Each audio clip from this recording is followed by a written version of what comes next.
The snow-white fabric of her dress shimmered in the sun and flowed downwards in a magical waterfall.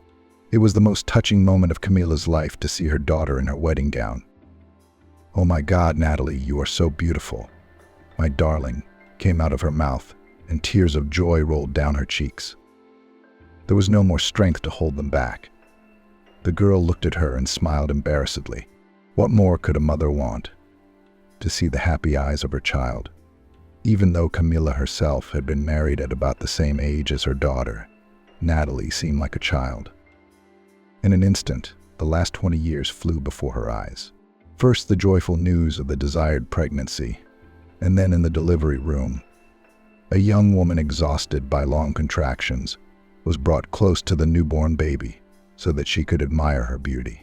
Sleepless nights, first steps, first pranks, kindergarten, school. And now before the mother's gaze is a charming, slender girl in a snow-white lace dress. How quickly children grow up. For a moment, Camilla even regretted that there would be no more bows, pigtails, skirts, but she immediately regretted it. How can it not be? And the grandchildren? Natalie is already expecting a baby. So, soon Camilla will have a new round of worries. All over again. They say that grandchildren are even more dear than children, because they appear at a more realized age. Of course, it's still a short period of time, but you can't hide this fact from people. They talk a lot. Of course, it is not good for the bride to be pregnant. But the modern world erases all conventions and rules. Since her youth, Camilla does not remember a single case among her acquaintances that the bride and groom did not live together before the wedding.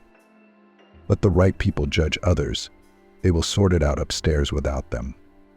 And a new life is always good, only if the child was healthy and lived in a strong, friendly family. Although Camilla had some doubts about the last point, Harold, Natalie's fiancé, came from a fairly wealthy family. He made a very good first impression on the future mother-in-law, cheerful, sociable, caring, with good manners. The woman approved of her daughter's choice. But when she got acquainted with her mother-in-law, she realized who was in charge of everything in this family. Future Natalina's mother-in-law, Mrs. Margaret, was a representative of a noble family and constantly boasted of the nobility of their ancestors. She always looked down on others, especially on such laborers as Camilla. She constantly complained about the immorality of today's youth, emphasizing that it was all the fault of bad blood, and cast meaningful glances at Natalie. Her husband, a successful businessman, seemed to be more adequate and kept quiet. He was quite tolerant of his wife's excessive pathos, although it was evident that some of her phrases made him uncomfortable. To every remark he made, Mrs. Margaret replied with 100 prepared phrases. It was useless to argue with her. It was easier to agree. So he agreed, and so did Harold, about everything except Natalie. It was even surprising how the son of such a powerful, uncompromising woman could go against her will and marry a girl she so strongly disapproved of. Camilla sincerely hoped that this was not just youthful maximalism and a desire to assert herself. She wanted to believe that the guy just loves Natalie very much. At first sight, Mrs. Margaret hated the shy, timid bride of her son, and Camilla could guess why. She couldn't forgive her for being poor and simple. Natalie had grown up in an incomplete, low-income family that her mother had been dragging around since her daughter was 5. But what was their fault? That this is how fate turned out. The woman remembers well the day when her husband Andrew packed his things in his old, worn suitcase, with which he had been traveling on business trips for 3 years, and guiltily, drowning his eyes, babbled goodbye. "I'm sorry, Camilla. It just so happened. I have another family there, and my son will be born soon, and I'll send Natalie alimony every month. I promise. Forgive me and don't take offense." And how not to be offended? Besides him and her daughter, Camilla had no one else in the world. Her mother was dead, and she couldn't remember her father. For Andrew's sake, Camilla had given up her studies in another city to live with her young husband in an old room in the family hostel. The euphoria of falling in love gave her a feeling of great happiness, and such trifles as the lack of comfortable conditions did not embarrass the young woman at all. Love will overcome everything. Soon Natalie was born, which drew all the attention. Andrew got a good job, but he had to be away for a week or more. Camilla waited patiently for her husband. Everything seemed to be going smoothly and well. They even managed to save money according to the plan. After all, Camilla had a cherished dream to get her own place, even if it was small. The desired goal was getting closer and closer. Camilla tried not to notice the nervousness of her husband, writing it off as fatigue from endless business trips. After all, lately he was almost never at home. That's what she and the wife to smooth out the sharp edges in the relationship, to envelop his other half with care and attention. A smart wife would not let everything on its own, would compare all the facts, would look more closely, in time to intervene in the situation and save the family. Probably Camilla is not very smart. She's not used to not trusting, living in constant suspicion and going through all her things. And to secretly examine the pockets of the man she loves. It's not about her. She had always thought that fighting for love was a rather stupid idea. This beautiful, bright feeling is either there or it is not. Everything should be easy and uncomplicated. Is it possible to force a person to love? It's good to think like that when it comes to others, not you personally. But when your own husband out of the blue brings up such a conversation, like snow on his head, it's hard, very hard. What could poor Camilla do at that moment? Throw a tantrum, cling to him and not let go. And then what?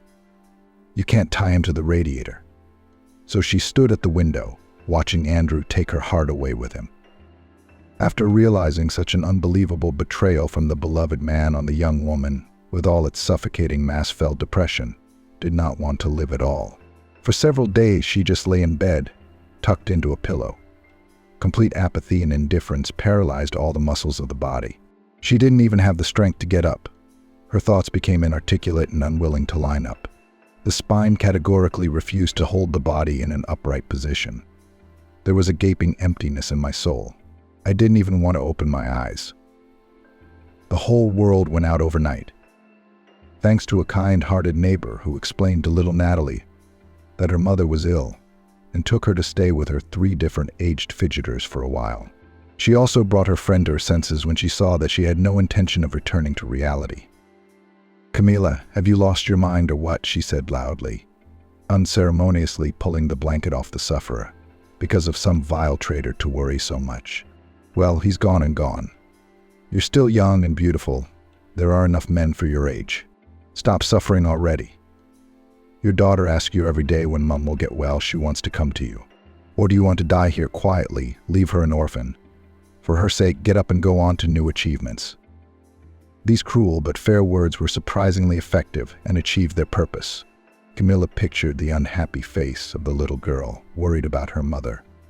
And in the next moment she jumped to her feet with sudden ease, throwing off the weight of her painful experiences. Why indeed had she become disheveled and suffering? She had someone to live for. The main motivation, no doubt. Now Camilla knew exactly what she was going to do next. Yes, she would go out of her way, but she would do it for her daughter, for herself. The same neighbor offered her friend a temporary part-time job until a more profitable place could be found. She recommended her to her boss, who was looking for a housekeeper in her huge luxury flat in the city center. She needed to come in twice a week, clean and cook. So Camilla went for it, and somehow she was immediately drawn in. The new profession was to her liking. She was never afraid of dirty work. She liked to wipe glasses until they were shiny or scrub pots. At these moments, all the heavy thoughts went somewhere away. And then there was satisfaction from the result of her efforts, perfect cleanliness and order. The new owner, in turn, recommended Camilla to her friends. And in a few months the woman was in demand in the richest houses of the city. Her easygoing character, honesty, and cleanliness won her a good reputation. And her culinary talents were beyond praise. The owners were not stingy and tried in every way to thank a lonely woman with a child for her hard work. The income was not bad, but they had to work hard. At first, every morning Camilla had to persuade herself to get up and start a new working day.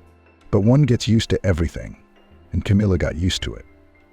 Andrew didn't cheat, though. He faithfully paid alimony, though small, but they were not superfluous. When Natalie was 11, her ex-husband suddenly called. said something long, begged forgiveness, remembered how good they were together, wanted to come and take them somewhere to start all over again. But by that time, Camila had already put her soul in perfect order, just like at work. Everything they had was now laid out on the shelves, and there was no room for the former. At that moment, she had already achieved her goal. Her long-held dream had come true. She had bought a studio flat and moved in with Natalie.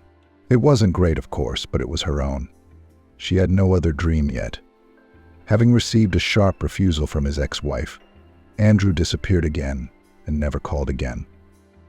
But recently, literally on the eve of Natalie's wedding, from him came a puffy envelope with a letter and documents.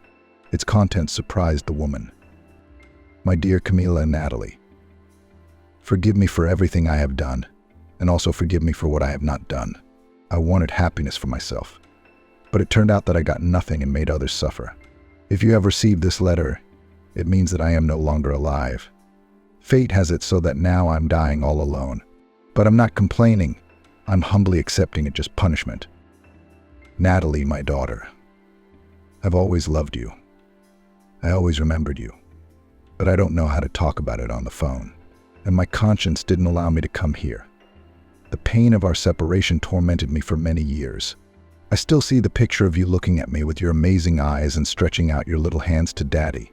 God, how many mistakes I made in my life. How much I did not have time, did not do. I want to leave something behind for you, Natalie. I have not acquired any special values in my life, but a few years ago I bought a house in the village for a small amount of money. I wanted to renovate it and take you and Mum there, but it didn't work out. Let this gift be to you a memory of your negligent but loving dad. Don't be sorry and don't remember him." As she read these lines of a touching farewell, Camila shuddered. She realized now that this was the house Andrew had bought the last time he'd called her and wanted to reunite the family. This was where he was going to take them. Sad. She looked down at the papers in her hands, all that was left of the only man she loved, the father of her daughter. Had she done the right thing then, refusing to see him? Maybe for Natalie's sake she should have tried to build it all back up again. Forgive, forget. But no, it's impossible. Betrayal and deceit remain forever a painful scar in her soul, that even somewhere deep in its hidden corners, but still from time to time will remind of themselves. You can't step into the same river twice. Well, the old grudge died with the culprit. Let him at least find forgiveness and peace there. There was no time to go to see the inheritance that had unexpectedly fallen on her. The hustle and bustle of the wedding had taken over and surrounded the bride's mother. There was so much to do, and then there was work. But in her head came the idea to keep secret from all the message of her ex-husband and make a surprise to the newlyweds right at the wedding. The future mother-in-law unceremoniously burst into the room. She looked down on the bride. Yes, Breed, no expensive dress cannot hide. As she was the daughter of a cleaner, so she remained. It's written all over your face, peasant. Camila would not be moved by such rudeness, but Natalie's eyes immediately filled with tears. Her lower lip trembled treacherously. Just what she needed. Poor, vulnerable girl. She hadn't learned to defend herself against emotional vampires yet, and she was trembling at every word she heard. Nothing she would learn over the years. Camila had been the same way once. Her mother flashed an angry glance in the direction of her future relative.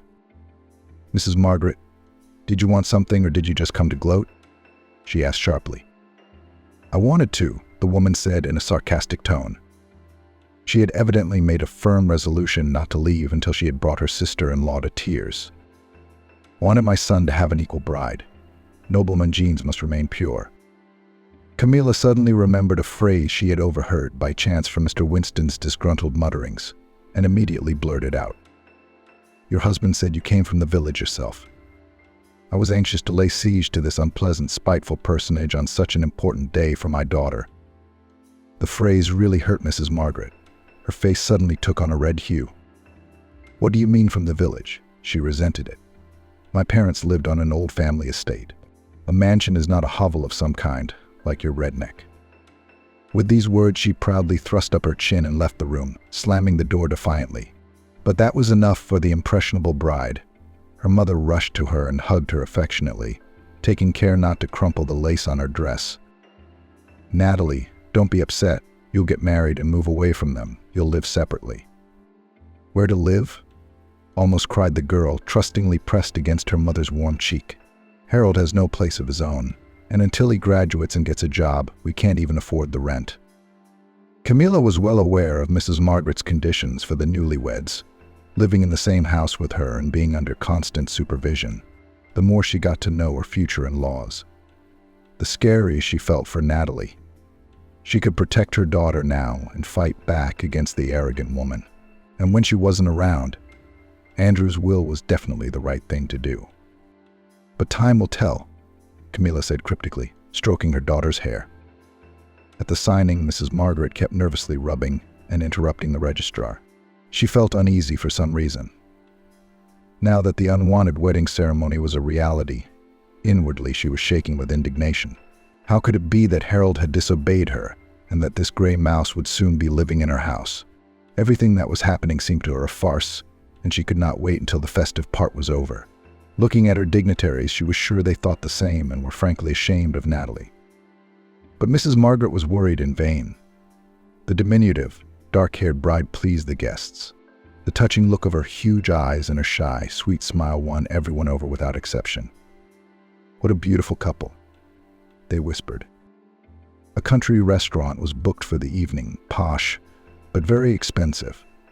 Of course, Camilla could not pay half of all the expenses and repeatedly suggested to the future relatives to play the wedding more modestly, to which Mrs. Margaret pressed her lips together contemptuously and gritted her teeth. "So what? Because the bride is a pauper, we have to invite our relatives and guests to some pigsty." She didn't want to answer rudeness with rudeness, so Camilla silently resigned herself to giving her share in money. Let the young people spend it on themselves rather than on a pompous event. She had another surprise in store for her, Natalie's will from her father. In her hands, the bundle reminded her of herself. At first, everything seemed to be going well in the restaurant. Everyone was having a good time, except Mrs. Margaret. Of course, she predictably sat there with a disgruntled expression, watching every movement of her hated daughter-in-law, looking for an excuse for another sarcastic remark. But Camilla decided not to pay attention to the unpleasant woman. At least let her be angry. When the turn came to the presents, the open harassment began again. Each of the guests came to the microphone, congratulated the young people, and solemnly handed over their gift, usually money in an envelope. And although Camilla, by right of the mother of the bride, should have been among the first to come out, her mother-in-law deliberately did not give her the floor, and not letting go of the microphone, and endlessly inviting only her wealthy guests to the stage one by one. This situation was already going beyond the bounds of decency. Even the invitees began to whisper among themselves in surprise. After Camilla's fruitless attempts to break through to the young people, patience was exhausted.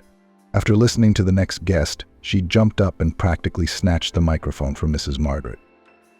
"Natalie and Harold," she addressed the newlyweds, holding up a puffy envelope. "On this day I wish you love and mutual respect. You are young people. You have your own interests. So I decided to give you just money, so that you can spend it wisely. I have one more gift from Natalie's new dad, a house in the countryside. I'd like to finish." She didn't have time. Mrs. Margaret snatched the microphone and it flopped into her clinging hands. "Home," she laughed merrily. "I can imagine what a shanty town it is. What else can you expect from such relatives? You must have put the money in the envelope in the smallest denominations." She nodded at the gift in Camilla's hands. "Margaret, you're out of line," her husband tried to reprimand her, but she persisted. "That my Harold, a descendant of a noble family, should live in the country, in a dilapidated hovel. It can't happen. Only your daughter is used to such a miserable life." A bitter resentment squeezed Camilla's throat. Resentment for her daughter, for herself, for the fact that she had not even been allowed to finish the congratulatory speech she had spent 2 days preparing. But Natalie's unhappy look bothered her now more than her own resentment. The bride's eyes were filled with unconcealed fear. Natalie suddenly turned pale, shuddered, and bent sharply, clutching her stomach with her hand. "Mum," she whispered with naughty lips, and Camilla rushed to her. The guests around them groaned, looking at the bride bent over in pain. Not knowing what was going on, some thought it was some kind of theatrical skit connected with wedding traditions. After all, Mrs. Margaret had been trying all day to turn the whole thing into a play. "Ambulance. Call an ambulance," Camilla exclaimed with concern in her voice, leaning over her daughter. Unable to find herself, Camilla paced the hospital corridor from one end to the other. Harold was clearly nervous as well, but tried to keep his emotions in check. Only the white knuckles of his tightly clenched fists and the unaccustomed pallor on his face gave away his excitement. Finally, the doctor came out and informed the frightened relatives that there was a threat of a breakdown in the future mummy. It was necessary to stay under medical supervision for some time, and also advised to avoid stressful situations and excitement from now on. Camilla only hummed. How to live with such a mother-in-law? It's a lot of stress. Something had to be done. I wonder what kind of house Natalie got from her father. The owners of one of the flats, where Camilla cleaned periodically, went on an unplanned trip, and suddenly the housekeeper had a couple of days off. Not thinking long, the woman gathered the necessary documents and decided to go to see with her own eyes the inheritance from her ex-husband. And what if the newly minted mother-in-law was right? And Natalie got some wreck in the middle of nowhere as a gift. Or maybe, on the contrary, it's a perfectly nice place. She would have to renovate it a little and take her daughter out of the hospital, right there, into the fresh air, away from her scandalous mother-in-law. Of course, she and her daughter had never lived in a private house, much less in the country. But what if Natalie liked it? There are so many people moving closer to nature. In Camillina's younger days, everyone was moving to the city to get closer to civilization, but lately the trend was the opposite. Probably not such a bad thing. The woman was satisfied with the bus journey. She got there in 50 minutes. In principle, it was not long. It takes longer to get around the city. The village turned out to be quite nice. From the hill where the bus dropped her off, she could see charming houses with colorful roofs, hidden among green gardens and lined along long streets that stretched away into endless sown fields. When she found the building with the right number, Camilla was a little disappointed. She'd hoped it would be like one of those nice, well-kept houses she'd seen and be ready to move into immediately. Here it was different, neglected and abandoned. Clearly no man had set foot here for many years. After opening the shriveled gate and struggling through the weeds to the front door, Camilla came across a huge lock.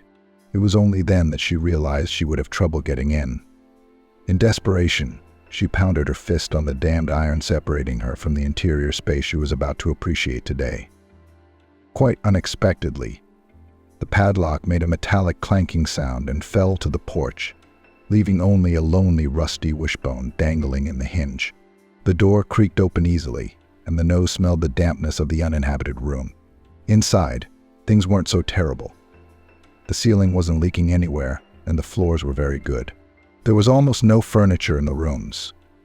Only in the middle of the kitchen was an old table with peeling paint, and in the bedroom a huge, dusty cupboard stood orphaned. Probably the previous tenants couldn't bear to move it, so they'd left it here. I opened the cracked door of the cupboard and found a pile of old newspapers and colored women's magazines inside. On the bottom shelf were a dozen forgotten photographs. Taking one of them out of curiosity to see what the previous owners of the house had looked like, Camilla was numb with surprise. She was looking at Mrs. Margaret, but very young, in a cheap tracksuit from the market and her hair disheveled in the fashion of the day. Grabbing the other photos with the intention of making sure it wasn't a coincidence at all. Holding her breath, the woman scrutinized each card. There could be no doubt. Either her matchmaker had lived here before, or her twin sister, if any. After recovering from the shock and thinking for a while, she went to get acquainted with the neighbors. It turned out that everyone was at work. Only a friendly, gaunt old woman in a colored scarf, who called herself Mrs. Rachel, came out to see her. After introducing herself, Camilla asked the question that had been on her tongue all along. Who used to live in this house? It's been empty for 25 years, the elderly neighbor shook her head. It had been resold 3 times, but the owners didn't stay long. I found pictures. There's a family there. Camilla didn't back down, trying to get some information. So it must be the Brown family, Mrs. Rachel suddenly remembered and thought for a moment. It's been a long time ago. Are they from the gentry? Camilla threw in another line of inquiry. The old woman laughed merrily, and more wrinkles appeared on her kind face. God be with you. What nobles are there? Mrs. Vivian worked as a cleaner at the school, and her husband worked at the state farm. They borrowed money from the whole village and left in an unknown direction. It's a good thing the sums were small. And their daughter, Mrs. Margaret, I think she was about 20 years old at the time, was a girl who went out with one man and another. Then she got pregnant by the local tractor driver, Mr. Jonathan, and ran off to town, always looking for someone richer. I bet if she'd known Mr. Jonathan was going to be a farmer, she might have stayed with him. This last piece of information puzzled the new neighbor. Suspicions began to brew in Camilla's mind. And when was that? Perhaps you can remember? She asked in a voice trembling with excitement. The old woman rolled her eyes and began to remember and calculate, muttering something to herself about the year John died in the flood. The local rivulet had overflowed its banks for the first time in years. At last the neighbor gave the date with an error of a month or two. It was not difficult to match the dates of Mrs. Margaret's departure and Harold's birth. This fact so startled Camilla that she could not recover from the shock for several hours. All the way back she was overcome with doubts. Thoughts whirled in her head. It appeared that Mrs. Margaret was lying all the time, and that all the pomp and grandeur she used to torment her and Natalie was nothing but an empty shell. Could Harold be the son of another man? And did Mr. Winston know it? There were more questions than answers. Perhaps it was best to keep this information to herself so as not to cause trouble. Upon arrival, Natalie quickly rushed to the hospital to check on her daughter. In the corridor, she met her new-in-law's family in full force. The so-called head of the family was, as usual, sitting on the sidelines, staring at a magazine. Mrs. Margaret was half-heartedly interjecting something to her confused son. The woman went into the room, saying hello as she went. She couldn't wait to see her little sunshine. With her face swollen from recent tears, her daughter sat up in bed in frustration. "Natalie, what's wrong?" The mother was frightened. Did something happen to the baby? The daughter shook her head negatively, trying not to cry. The mother moved closer and took her hand. "What on earth happened? Tell me." "Harold, the mummy to be exclaimed sorrowfully. Harold asked if the baby was his. Said maybe I was seeing someone else." The mother even jumped with indignation. "Harold, you fool. I'll go right now and tell him that." Jumping out into the corridor, she walked resolutely towards her son-in-law, who stood in the same place, and continued to silently listen to her mother's speeches. "Harold, what a fool you are." Camilla's keen ear caught her words. "Is that girl deceiving you? Vaughn is even preparing for an early labor. It's definitely not your child. She's fattened it up. And now she's found a simpleton who will accept her with someone else's child." Now it was quite clear where the wind was blowing from. Camilla could not utter a word out of indignation. Only one thought was pounding feverishly in her temples. Her hands opened her bag, and the next thing she knew, a pile of compromising photographs found in the old house was flying straight into the schemer's face. "What do you think you're doing? Have you gone completely mad?" she shrieked, jumping aside. "Don't you judge others by yourselves?" Trying to keep her cool, Camilla declared, "I know everything now. You come from a backwoods village. You don't have a drop of noble blood in your veins. You've invented your own lineage, and now you're driving everyone crazy, talking about my daughter, trying to pin your sins on her. Harold wasn't raised by his own father, and his biological parent still lives in the village you ran away from 25 years ago." She bit her lip. She didn't want to say. "Oh, you, such a contagion," shouted the furious mother-in-law, shrieking and forgetting about her aristocratic breed. Her eyes were bloodshot, her fists were clenched, and she was ready to lash out at the hated relative who dared to question her decency. Mr. Winston, who had been sitting impassively, suddenly stirred and became alert, listening to Camilla. She thought he might rush to his wife's defense at the next moment, but he gave her a penetrating look and continued to watch the dispute between the two women. This ugly scene and the seemingly ridiculous accusations suddenly brought back memories. A suspicion crept into his soul. Or rather, Camilla's fiery speech awakened these long and deeply hidden feelings and made him think about the past again. Again surfaced the old thoughts about the fact that his son was born prematurely, but he was healthy and quite large for a premature baby. Even then he noticed the reaction of his parents when they saw their grandson for the first time. They only looked at each other in silence, but to their credit they had never spoken out about it in all these years and loved Harold as one should love one's own grandson. Again the man was overwhelmed by a feeling of reticence. After calming his wife, he grabbed her by the shoulders to take her home. All the way she was loudly indignant, cursing her daughter-in-law's mother with the foulest words for such unscrupulous lies and slander, all the time turning to her husband and seeking his support. He only nodded calmly and silently, not taking his eyes off the road, but in his soul there were other emotions raging. The next day he called Camilla and asked to meet her immediately at the agreed place. The woman looked guilty. She hid her gaze and hastily apologized for the scandal she had provoked. "I'm sorry, Mr. Winston. I shouldn't have said all that." "Never mind. It was just a woman's squabble. I just felt bad for my daughter." The man glared at her. "I don't think about apologizing, Camilla," he asked quite calmly. "Please tell me in detail about these photographs and about Harold's supposed father."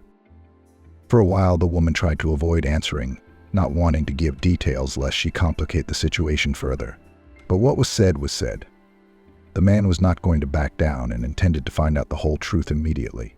I had to fill him in on the details of my little investigation. After all that had been heard, not a single muscle on the man's face quivered, but the eyes, you could read everything in them. The slight huskiness in his voice also gave away the inner resentment and tension. "Camilla, I beg you very much. Let's go to this village right now. I need it very much," he said in such a tone that the woman understood that if she refused, Mr. Winston would go there himself. It was hard to calculate the consequences in such a state, too. "What's to be done? It's my own fault. I couldn't help it. I've created a problem. I'll have to solve it." All the way Mr. Winston remained silent, immersed in his own sad musings. Camilla didn't even try to talk to him. He always spoke little, only answering questions briefly. The woman wrote off this reticence as a character trait. This is how he was seen by everyone around him. The farmer's house, large and solid, was located on the outskirts of the town, next to the outbuildings that used to belong to the local state farm, which successfully collapsed together with the huge country. Now the strong hand of the owner can be felt here. The whole territory and buildings are strikingly well groomed. Behind the fence one can see new equipment, tractors and lorries. Mr. Jonathan's appearance was in keeping with his household, huge, muscular, with a neat short haircut, but his squinting eyes gave away his cheerful disposition. Camilla was even taken aback when she first looked at the man. He was almost a complete copy of Harold, only older. Mr. Winston must have noticed the unmistakable resemblance, but he remained silent, as usual. I had to take the initiative. "Hello, Mr. Jonathan. May I ask you a few questions?" Camilla addressed the entrepreneur in a friendly manner. He did not keep his guests on the doorstep and invited them inside. He was not surprised at the question about his long-standing infatuation with a girl called Mrs. Margaret and told everything without any secrecy. "Yes, there was one," he murmured in a thick, pleasant baritone. "It was a long time ago. I'd only just got on a tractor then. Yeah, we only dated for a couple of months. She announced she was pregnant. I immediately, like a decent man, asked her to get married." He spread his hands in confusion. "She went off somewhere. Never saw her again." "What happened, then?" the jolly giant inquired. Camilla glanced at the silently seated Mr. Winston and tried to change the subject of conversation. Looking round the kitchen, she asked, "Why, Mr. Jonathan, have you never married since?" "A woman's hand is lacking here," she remarked. "Well, why? I was married," said the farmer, suddenly saddened. "She died in a car crash. Never found another like her. I've been living alone for a year now." "I didn't know." "I apologize for the indelicacy." Camilla looked at the widower with compassion. "It's no big deal," he reassured the woman. "Time heals." And suddenly, in a cheerful tone, he asked, "Are you, for instance, married?" "No, I'm not married," Camilla replied and blushed thickly. "You're the one I would definitely ask out," he said, smiling, keeping his eyes on the pretty guest. "Thanks, I'll think about it." The woman laughed and got up to say goodbye to the jolly host. Back also they rode in silence. Mr. Winston didn't even turn on the car stereo. Low gray clouds covered the sky. It was raining. Large drops drummed on the windscreen. The windscreen wipers worked softly and methodically, trying to disperse the silence in the cabin with their mechanical sound. Camilla sincerely felt sorry for the man sitting next to her. How does it feel after 25 years to find out about the huge lie of the woman you trusted all this time? She had experienced similar things in her time, but this situation was many times more painful. The woman furtively glanced at the driver, afraid to break the silence. He seemed to be concentrating on the road, not noticing anything around him. But it was only an appearance. His emotions were choking him from the inside, trying to escape. Unable to fight them any longer, Mr. Winston simply sighed and suddenly spoke, at first softly, stammering, as if each word was difficult for him, and then he broke through. An endless stream of words poured out of his mouth. Everything that had boiled up, everything that had tormented him for many years. He was still very young then, a good, modest boy from a well-to-do family. Everything was as it should be: music school, physics and math school, then a prestigious university. It was there that he met his first and only love, Annie. He remembers well the day when she, with a joyful smile on her face, in an airy light-colored dress, all glowing like an angel, burst into the classroom. He looked into her huge blue eyes and stayed in them forever. Holding his breath, he followed her every movement. The girl seemed to him perfect in everything without exception. Beautiful, excellent student, activist, volunteer. Her malleable, friendly character appealed to all her classmates. Many guys tried to win her heart, but she smiled sweetly and offered only friendship in return. After all these unsuccessful attempts of other guys, Mr. Winston didn't even hope to attract her attention. Surprisingly, one day in class, she approached him on her own. "Winston, could you help me with my maths?" she asked, flapping her long eyelashes charmingly innocently. "I've got an exam coming up, and I'm swimming through some of the topics." The young lad couldn't believe his good fortune.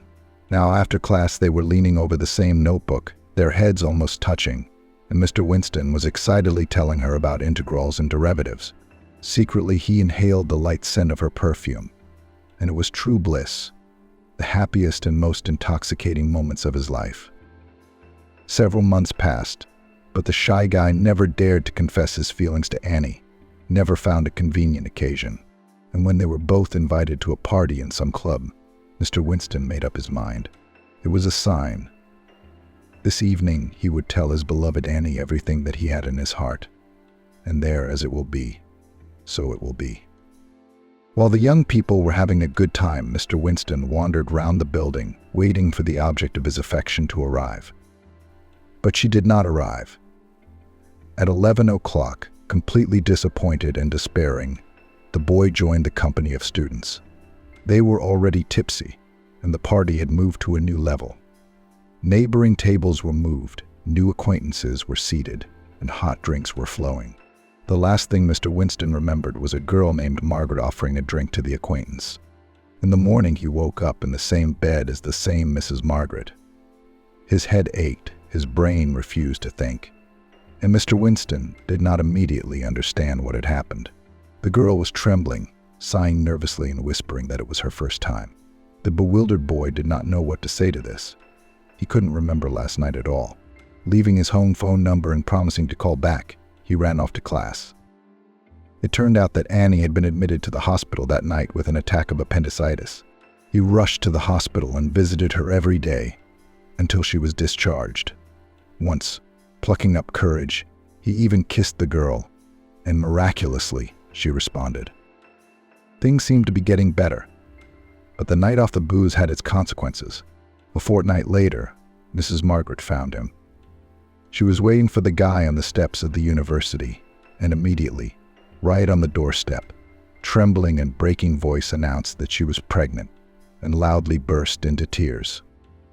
How could a good boy, or rather a real man, who was brought up by decent people, act in such a situation. Literally a month later, the wedding was held, and now married and serious man had to shun his beloved Annie. When meeting, he averted his eyes, and after classes he hurried home to his lawful wife, carrying his child. Years passed, and the young man could not forget his only love. One day they met quite by chance. Mr. Winston, already quite a successful businessman, was waiting at a restaurant table for his partners for informal negotiations. And then the glass door opened and Annie walked in, light, graceful, in a light-colored coat. She had not changed at all. She was still the same angel with huge bottomless blue eyes. Again, the man was seized with a trembling feeling, which became even harder to resist than in his youth. She, too, recognized her fellow student at once. They talked and laughed, remembering their student years. And then, quite unexpectedly, the young woman confessed. "But I, Mr. Winston, was in love with you, and you did not notice. It was a shame when you chose someone else. I suffered a long time then, and even got married to spite you." She laughed sadly. "For a long time, though. I couldn't live with someone I didn't love. Now I'm concentrating on my career. Already I'm up to branch manager." Mr. Winston couldn't believe his ears. He'd been a fool to ruin his happiness with one rash act under the influence of alcohol, but it could have turned out differently. It was a turning point in his life. He came home, not himself. For a long time he looked at his wife, talking non-stop on the subject of future holidays. No, he had never loved that woman, and he would never love her. But glancing at Harold, who was back from school, he shamed himself. "You have a family, a son. What are you thinking about? You can't bring back the past. Even the memory of that night in bed must be forgotten, erased from your mind." Mr. Winston said to his wife for the first time, "Margaret, I want another child." "Winston, what are you? Just forgotten all this nappies and snot, and you want another?" "I want another baby very much," repeated the husband. Mr. Winston sincerely hoped that a deliberate addition to the family would strengthen it, but hopes remained so. Mrs. Margaret was never able to become pregnant again. Camilla listened in silence, amazed by Mr. Winston's story. She had not realized that this man was capable of such feelings and experiences. From the first day she had met him, she had thought him an emotionless man, following his overbearing wife, without a care in the world. "And now what?" she asked timidly. "What do you intend to do?" The man grinned sadly. "I'm going to take a DNA test in return. I want to be sure." He frowned thoughtfully. The woman remarked, "But you raised Harold as your own, and he loves and respects you. I know that for a fact. Harold has nothing to do with it, of course, but I have a right to know the truth. I only have a favor to ask of you, Camilla. Don't tell anyone about our trip or anything you've learned yet." She only nodded her head briefly in agreement. This time she would watch her tongue and not be provoked. Mrs. Margaret glanced at her husband as he entered the dining room, but his face, as usual, was as calm as ever, bordering on indifference. Something had changed in his behavior lately, something quite elusive. But today it seemed to be the same as ever, which meant there was nothing to worry about. Discreetly she exhaled with relief. The woman pointed to the table with her usual imperious gesture. "Sit down, I'll pour you some tea. And what do you have here?" She nodded at the file folder in her husband's hands. And then she grumbled unhappily, not even letting him answer. "You're bringing work home with you." Looking at the woman sitting across from him, Mr. Winston could not understand how it had happened. They had been together for so many years, but they were still as strangers as they had been before they met. He still knew nothing about her. How could he ever live with the complete opposite of Annie? Dark hair, brown eyes, sharply defined eyebrows, and a voice that was shrill, sometimes even obnoxious. "Do you realize what our newfound daughter-in-law has declared?" The woman said indignantly, pouring tea, "that she and Harold have decided to go to this Klopp house, to the country. A descendant of princes will live in the village. How about that? Where did this obsession with nobility come from?" Mr. Winston sincerely did not understand. Even at the beginning of their acquaintance, she had mentioned that she had lived in some village, and a few months later she suddenly appeared a perfectly slender and plausible legend about noble ancestors of blue blood. She even showed some papers and certificates to everyone. "Margaret," the man said in a calm tone, "where are your parents?" The woman raised her eyebrows in surprise. "Dead before we even met. I told you so." Mr. Winston leisurely opened the folder of papers he had brought with him and pulled out the top sheet of typed text. "And to the best of my knowledge, Mr. Terence Brown died only 6 years ago." Mrs. Margaret was speechless for a moment, looking at him with eyes widened with surprise. "And Mrs. Vivian Brown has been living in a nursing home for several years now, and in that time no one has ever visited her. Probably because," he summarized, "their only daughter has invented other parents and abandoned her blood parents." "Those aren't my parents," the startled woman whispered. "I continue to insist that they are. My parents are dead, or do you think I'm lying to you?" "Oh, really?" The husband grinned. "How can you think that?" And pulled another document out of the folder. "And here's the result of the DNA test, Harold. And I took." "Read it," he said, holding out the sheet to her. With trembling hands, her wife took the paper and ran her eyes over it. The blood rushed from her face, and her chest heaved heavily. "It's not true," she protested desperately. "They've made a mistake.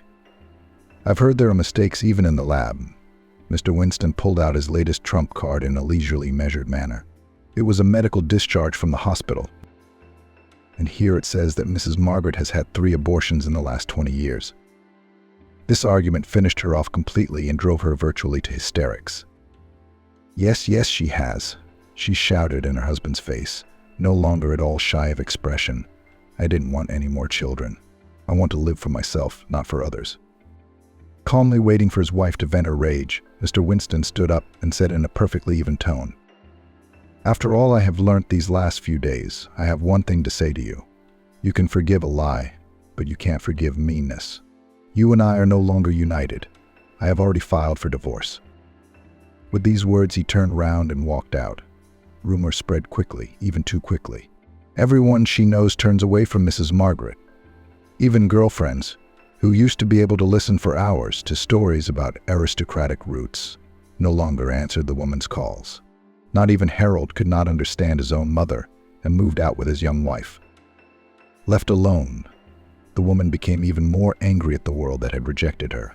Rage and anger were eating away at her soul from the inside, forcing her to commit crazy, aggressive acts. It was already a real nervous breakdown, and the relatives had no choice but to send Mrs. Margaret to a psychiatric clinic for treatment. Outside the window, Polkin barked cheerfully. Camilla pulled back the curtain and saw a familiar car at the gate. "Who's here?" Natalie asked, grabbing the legs of little Travis, who was eager to crawl and make a mess. "Mr. Winston has arrived with his wife," Camilla announced, and picked up her restless grandson, while her daughter went to greet the guests. "Where are you going, birthday boy?" she exclaimed cheerfully and lightly tossed the boy into the air. He laughed merrily, stretching out his little hands to his beloved grandmother. He was 1 year old today, and Camilla had come early to help set the table. Guests should be arriving for the celebration. "Hello," Mr. Winston exclaimed happily as he entered the room and gently put his arm around his companion's shoulders. The young blue-eyed blonde woman kindly extended her hand in greeting. "I'm Annie, Mr. Winston's wife." "Hello, Annie." The woman shook her hand. "We've all heard about you. My name is Camilla. Please come in." It was only now that she noticed her rounded belly beneath her white dress. When she caught her gaze, Annie laughed. "Yes, that's the way Mr. Winston and I haven't told anyone yet. We were afraid of spooking our luck, a late baby, but better late than never." It was impossible not to agree with this conclusion. "A baby is always a good thing," Camilla smiled, happy for the 2 people who had finally found happiness. Mr. Winston enveloped Annie in a hug and kissed her loudly on the cheek out of an overflow of emotion. He looked very different now. There was no trace of that pragmatic, sullen man. There was no point in holding back his feelings, and his eyes burning with genuine happiness was proof of that. "Where is my favorite grandson?" the man called out cheerfully, and Travis shrieked happily when he heard his grandfather. While the guests were fiddling with the boy, another grandfather, Mr. Jonathan, arrived. He kissed his daughter-in-law on the cheek and asked as he walked by, "Where's Harold? I don't see his car." "He'll be here soon. He's in the driveway," Natalie replied. Mr. Jonathan walked over to Camilla and wrapped his big warm arms around her. "Hi, wifey. I promised I'd make it on time." They had only been married for a month, and the man was awfully fond of calling her wifey. More than a year ago, when Natalie and Harold had unexpectedly decided to accept the late Andrew's gift and settle in the village, Mr. Jonathan and Mr. Winston had helped the young couple make repairs. Camilla was seeing the farmer frequently during that period. They chatted a lot, then decided to go on a date, then another, and then realized they loved each other. Just recently they moved in together and made their relationship official. Now Camilla has become the mistress of the big house. After living in the countryside, she realized that this is what she had always wanted. An income that she could now not worry about, a leisurely measured rhythm of life, a man she loved, a daughter and a grandson just around the corner. What else does a woman need to be happy? Here comes Harold. Natalie rejoiced, looking out the window. "Hello, everyone," shouted cheerfully from the threshold the young master. Following him, the two women entered. Mrs. Margaret, hello, rushed up to the pale, dark-haired woman, Natalie. "Young mammy, hello, my good one." She hugged her hostess and looked round at the guests. Hello, everyone," she said in a calm, low voice. Mr. Winston looked warily at the new guest and instinctively shivered. He could not yet get used to the brand-new Mrs. Margaret. After her treatment at the clinic, he didn't trust those therapists. His mother-in-law turned round and took the hand of a gaunt old woman standing meekly by her side. "Please meet my mother, Mrs. Vivian." There was a merry clamor at the table. Everyone's favorite celebrant was the center of attention. The guests congratulated him, joked, and fooled around. Mr. Winston sometimes squinted in the direction of his ex-wife. Noticing this, she chose a moment and sat closer. "Mr. Winston, you and I never spoke after I got back." "Yeah, we don't seem to have much to talk about," the man parried. Resentment lodged itself firmly in his soul. I need to talk to you," she said in a quiet voice. The doctor advised it. "Oh, and I want to apologize and ask for forgiveness myself." Such words, even such a calm tone, Mr. Winston had never heard from Mrs. Margaret. Apparently her treatment at the clinic had indeed helped her. "Yes, it's all right," he shrugged. "I don't take offense." "You take offense," the woman replied. "I can see that you're offended. I see a lot of things now that I didn't notice before when I was only thinking about myself." She sighed heavily and continued. "You may not believe me, but I'm a very different person now. Or rather, I'm exactly the person I'm supposed to be.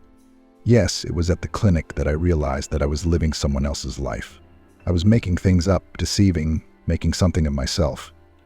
And in the end, in the blink of an eye, everything fell apart and I was left completely alone." Her ex-husband listened at first with some disbelief, but after realizing that all this is not pretense, but completely sincere thoughts, he was imbued with her speech. "I look at the world quite differently now," said the woman. "After all, I still have time to correct at least some of my mistakes. Natalie and I have become friends. She's a lovely girl. How did I never notice before?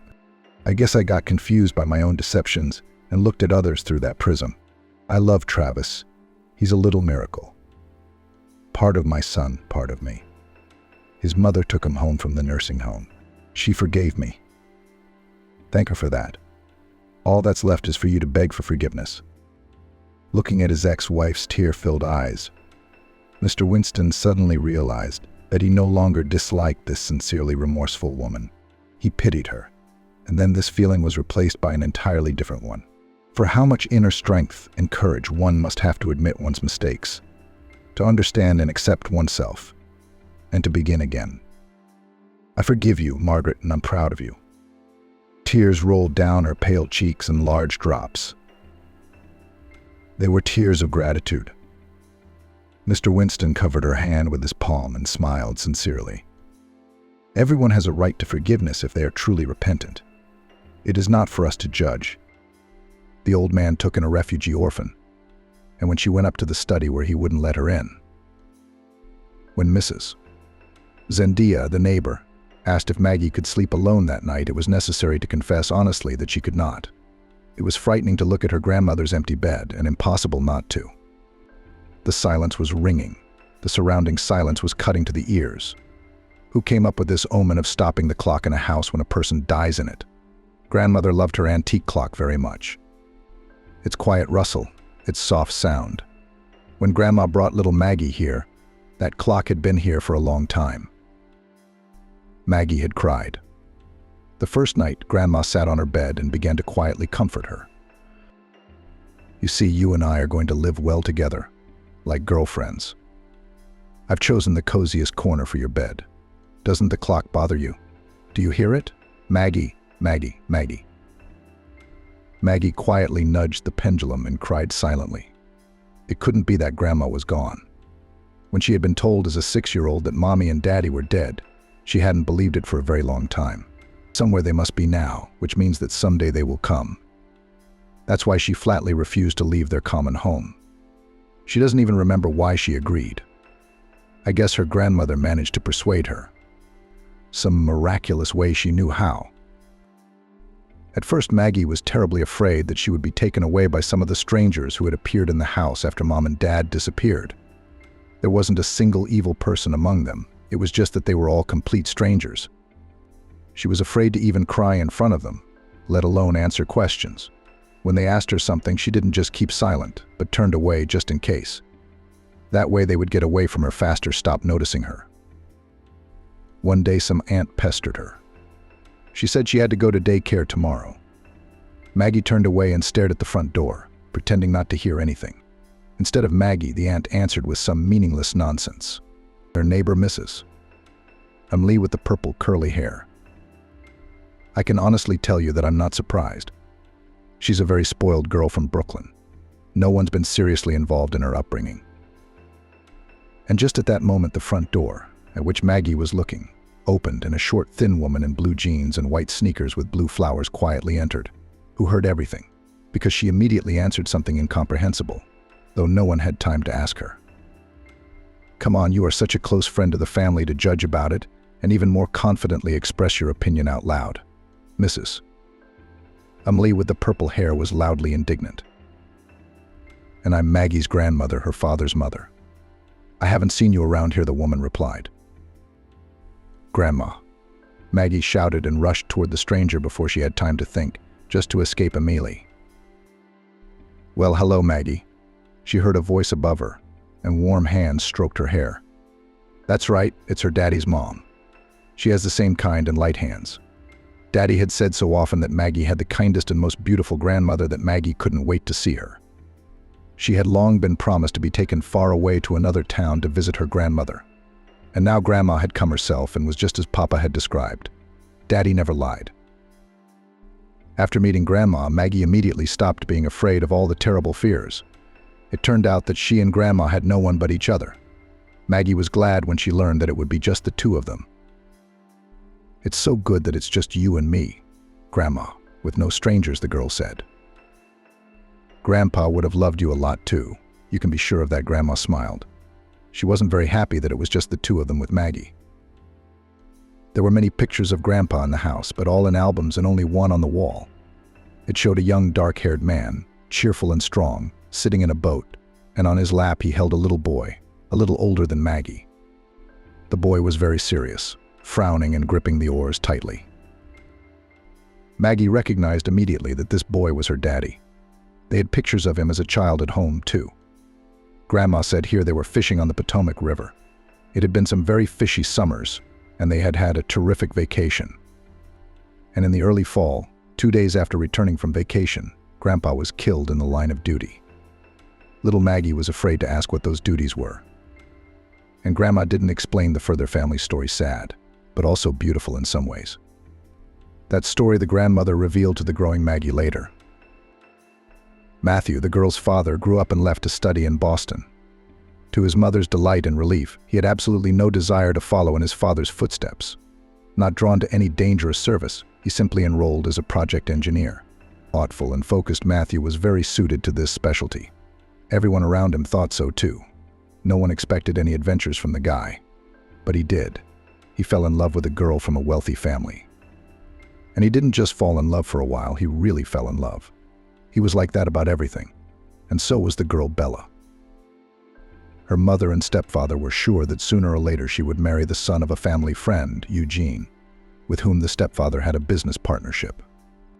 The guy was really very shallow, had been educated in England, had come back and was making a solid contribution to his father's business. He was in his early 30s. Financial prosperity was in sight. Why not get married? Mom and stepfather at first quietly, then more and more frankly and firmly began to push student Bella to a favorable, prosperous marriage. At first she joked, perhaps too careful and long, so that the family had time to realize that her refusal is not a whim of a spoiled princess. But it was time to speak seriously. Bella inhaled a little audibly, exhaled noisily, and announced, "The thing is, I have another fiancé." "Who is he?" languidly asked her mother, secretly hoping that the beautiful daughter went to her and knows how to find the best of the possible. And Bella's mother was disappointed, extremely disappointed. The groom turned out to be a young engineer, yesterday's university graduate, who got a job in a small construction firm. Well, he should be. It's not the richest who get the most money. Family makes all the difference. But the groom's mom was the widow of some provincial policeman. And so for the sake of this almost rustic, poor guy, Mom raised her beautiful Bella with clear skin, black eyebrows, and delicate green eyes like almonds. "Love. But I had it, too," Mom said. "I loved your father when I married him, but he got involved in some obscure project and left you and me penniless. If it hadn't been for Stephen, you'd have grown up in a communal flat." Stephen himself, Mom's husband and benefactor, was brief. "Marry Eugene? It's been arranged." Mom was afraid of his strong statements, but Bella was not. She married her Matthew, and her parents kept their promise, cut her out of the family. Especially since they had another daughter growing up, little Olia. Their common daughter with Stephen, surely more successful and promising than Bella, who inherited only debts from her father. Grandmother said to Maggie, "I pass on to you as your mother told me. I add nothing of my own. If you want, you can always look up your mother's side of the family. I once thought it was wrong that they weren't told of your birth. But when your parents died, my relatives were notified, just knowing about it just in case. And deciding for myself. There was nothing to decide here. No one came for Maggie except for Ashley's grandmother. So she had no one else. Now Grandma Ashley was gone, so no one at all alone in the whole wide world. If it wasn't for Archie. You knew Grandma was sick. Yeah, I know, she's not old. My mother's a little younger than your grandmother, as you know. But a bad heart is a bad heart. It can't be helped. You've got to get on with your life, not mourn endlessly." Archie comforted Maggie. He convinced her to go to New York. What's there to catch? He's a car mechanic, albeit a novice, but a good one, with excellent references. If Maggie rented out her and her grandmother's apartment, and he added his savings, and then quickly got a job, they could easily rent a small apartment in a bedroom community in New York City, and still have something to live on. Remember, I told you about my ideas before, but you were so afraid to leave your grandmother, you were glued to her. And now there's nothing keeping you here. Now Maggie really had nothing to hold her. She wouldn't have dared to go to a strange city alone. But New York was her mom's hometown. Plus Archie would be there, and she'd be with him. Aunt Zendaya shook her head. "Oh, Maggie, I don't know. I'll help you rent the apartment. I'll supervise the tenants. But it's so little, barely enough for a room in New York. It's a different price of living there, everything. You're just out of college, you have zero experience. Before you get a job, what are you going to live on? At least you're at home here. And I'll always have a bowl of soup if you need it." "Oh," Aunt Zendaya, Maggie waved her off. "It's just the two of us. Archie's thought it over, and he's got some savings, and he'll find a job with his qualifications. We'll live no worse off than we do here. He knows he'll have to rely on him at first." Aunt Zendaya waved her hand back and forth. She got up from her chair, walked around the room in silence, and finally said, "It's your business, Maggie. The apartment is yours alone, and in that sense there's nothing to be afraid of. But I don't like these fashionable civil marriages without a rosary. It's old-fashioned. It's good and convenient for guys. All these, let's live and see, something does not suit. We'll sort it out, and there's nothing to share. What if you live with a new one every year? And for us girls, what's good in it? Not a wife and not a bride. Aunt Zendaya continued. It's a trial, a temporary arrangement. What hope is there for him?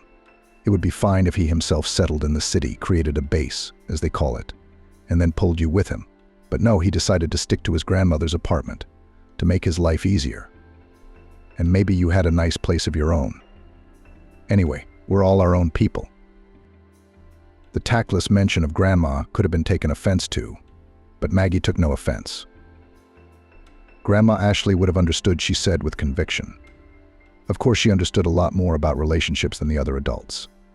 Maggie knew that for some reason, if Grandma had been alive, Maggie wouldn't have dared to move so far away from her, and now it didn't matter anymore. It was as if the stars had taken it upon themselves to help Maggie and Archie. Surprisingly, they found decent long-term tenants pretty quickly, a young couple with a toddler. Maggie had prepared in advance, sorted out and neatly stacked her grandmother's wrinkled belongings. She gave it to Aunt Zendaya for safekeeping. She took only her watch with her, though she sent that too into her suitcase in a cozy box, lovingly nestled between her warm sweaters. They're so bulky. Why do you have to carry them with you? Archie wondered. I'm going to hang them in our apartment in New York, so we'll have something of our own, Maggie answered. Well, if that's the way you want them, Archie agreed generously. In New York, too. Everything worked out as planned. A one-room apartment for the right price and a job for Archie were quickly found. True, the apartment was very cramped and far from the subway, and the job on the opposite side of the city. But that didn't matter much if you didn't pick on the little things. Maggie organized her closet and hung her grandmother's clock on the wall. She went shopping, boiled some borscht at home, and sat down at her laptop. She had to look for a job. Of course, she has no experience, but in college she took first place in hairdressing and creative competitions. Maggie has diplomas, and she agrees to the most modest salary, as long as there is an opportunity to gain experience. Returning from work, Archie several days in a row caught the same picture: a clean apartment. Lunch on the stove. Focused Maggie sends her resume to the salons. We decided not to dwell on it, Archie said.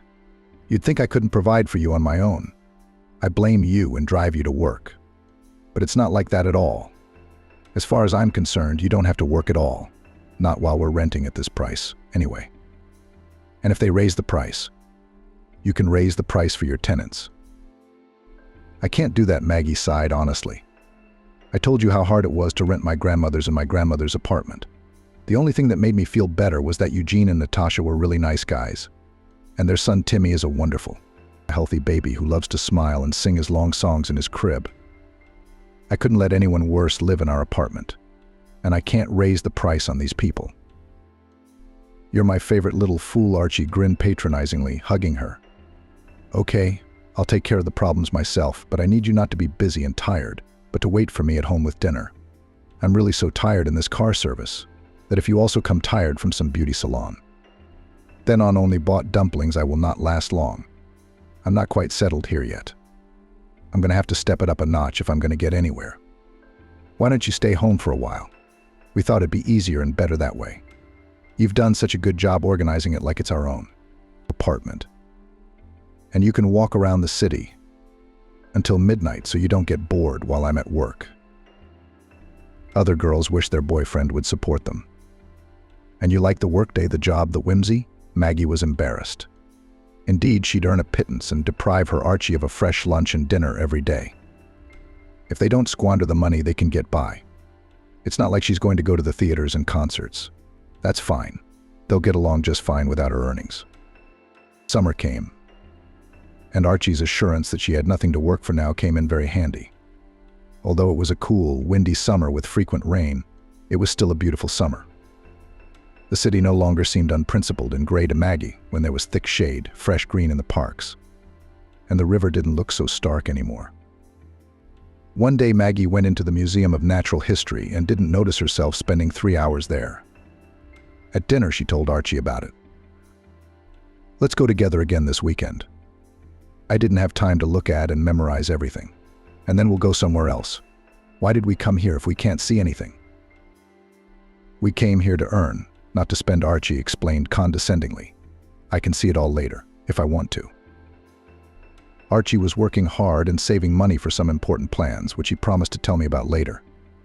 Vivian, a neighbor on the floor, with whom Maggie had become friends, thought that Maggie was lucky to have Archie. Your husband's a hard worker. He's got a lot of determination for his age. He'll bring everything into the house, I can tell. You know how infantile guys are these days. Take my Kieran. We've had a son for 2 years, and for my husband the main thing is his friends, his company.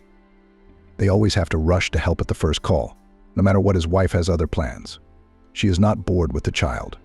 Son is always fun. Most of them are selfish. So you've still got a good one. Although you're pretty, Maggie could find someone better, not someone who wouldn't take you out, but not a sure thing. So yeah, your Archie thing is pretty good. Maggie, after Vivian had talked about her options, felt uncomfortable complaining that she was missing something.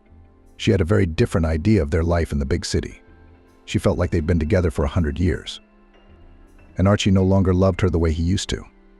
He comes home from work tired, often irritable over nothing, lying on the couch waiting for food, and he looks at Maggie as if she were something ordinary, as if she always had been and always would be, like a radiator. It's true that he changes at night, especially before the weekend, remembering affectionate words, promising to think of something interesting for the vacation. I guess it's the fatigue, the worry. Will he be able to achieve something in a foreign city, in a megalopolis? It's certainly hard to settle in. After all, Archie works alone for 2 people. Everything is getting more expensive so fast, and the landlord hints at a pay rise. We'll have to find a job after all. At first, Archie will grumble, but then he'll realize that it's better this way, and I'm busy. I don't have time to be bored and think of silly things. And it will be interesting, because a hairdresser is a man of art, my favorite profession. Maggie thought about it, consulted with Vivian, and decided to try another tactic of job search. Nothing comes of sending out resumes listing children's contest prizes from college. When you have no experience at all, there are probably 1,000 girls sending out 1,000 resumes at the same time. Go to the neighborhood salons yourself, Vivian advised her grandmother's old method. But in your profession it can work. A hairdresser has to be personable.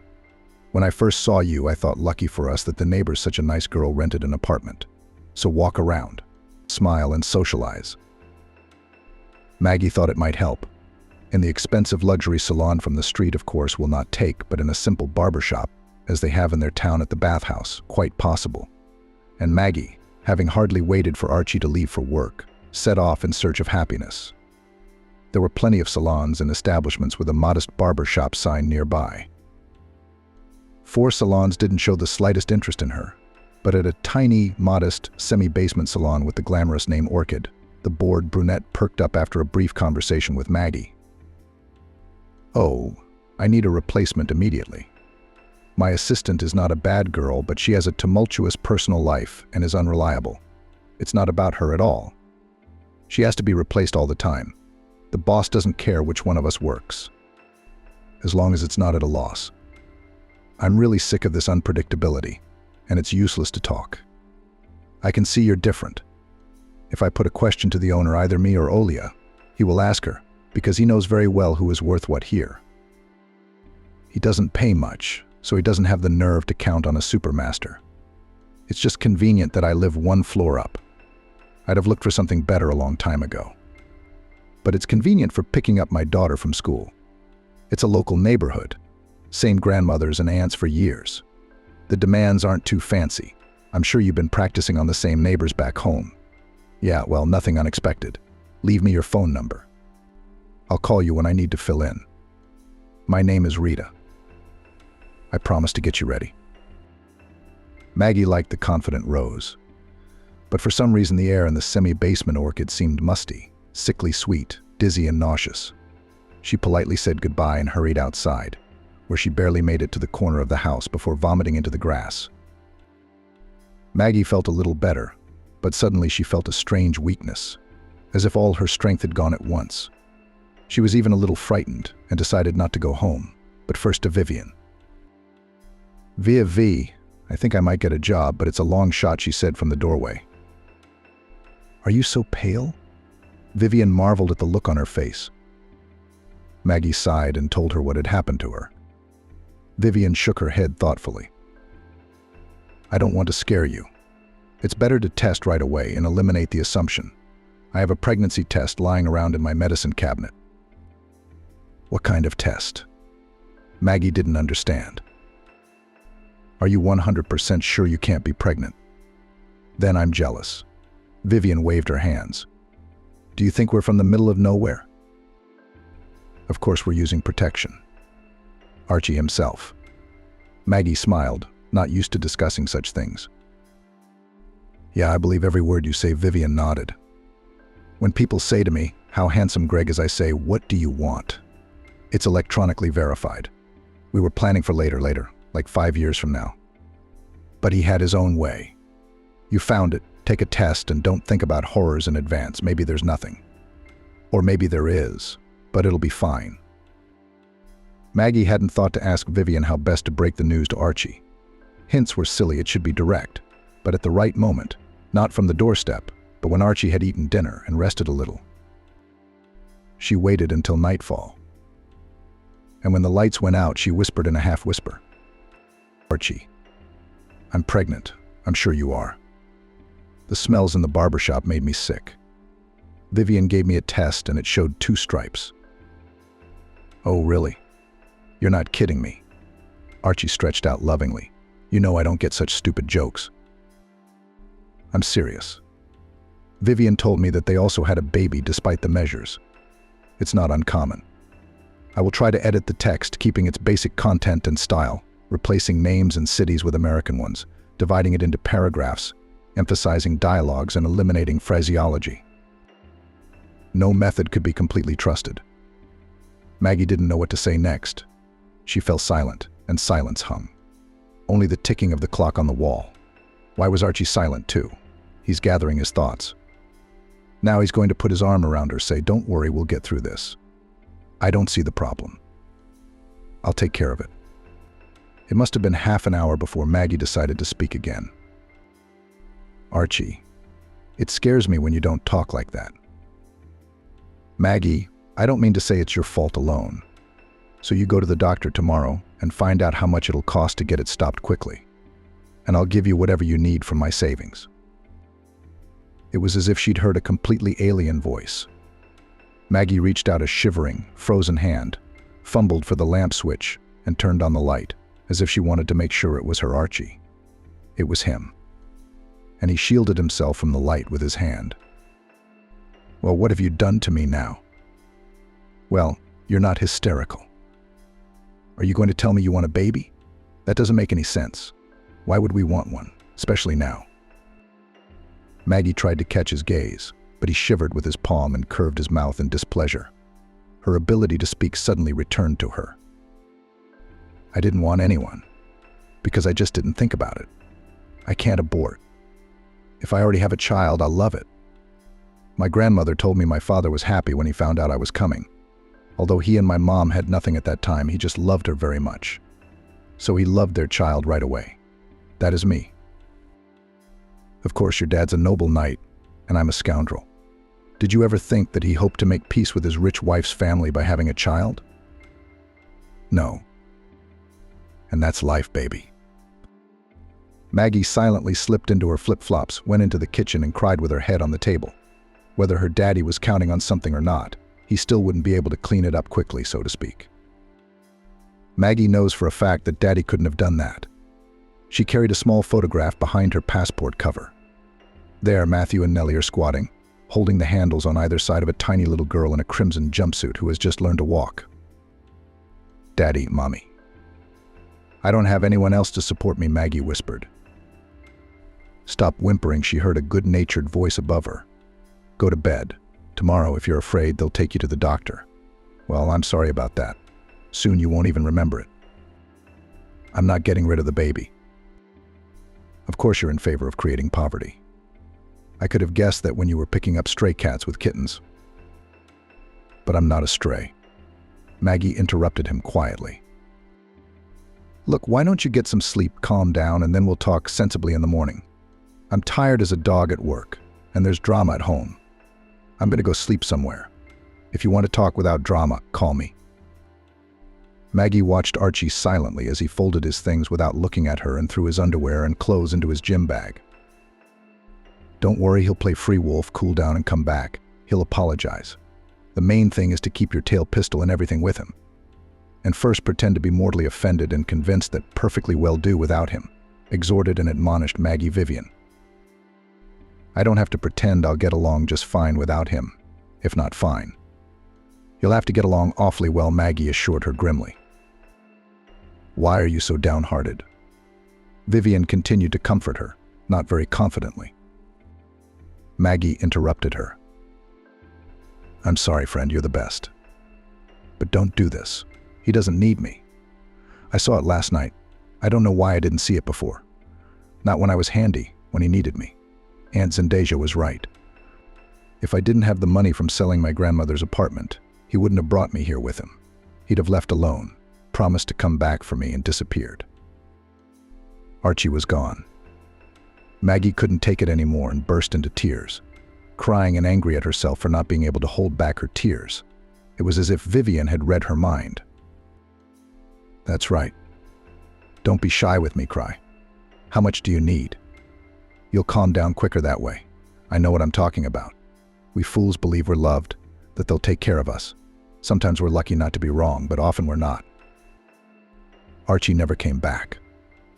Calming down, if you could call her confused state that, Maggie looked around the apartment and realized there were no things left in it for him to come back for. All the little things they had managed to acquire for the house mattered only to Maggie herself. Archie had taken his clothes. Now he was probably staying with the single Kieran, whom he had made friends with at his new job.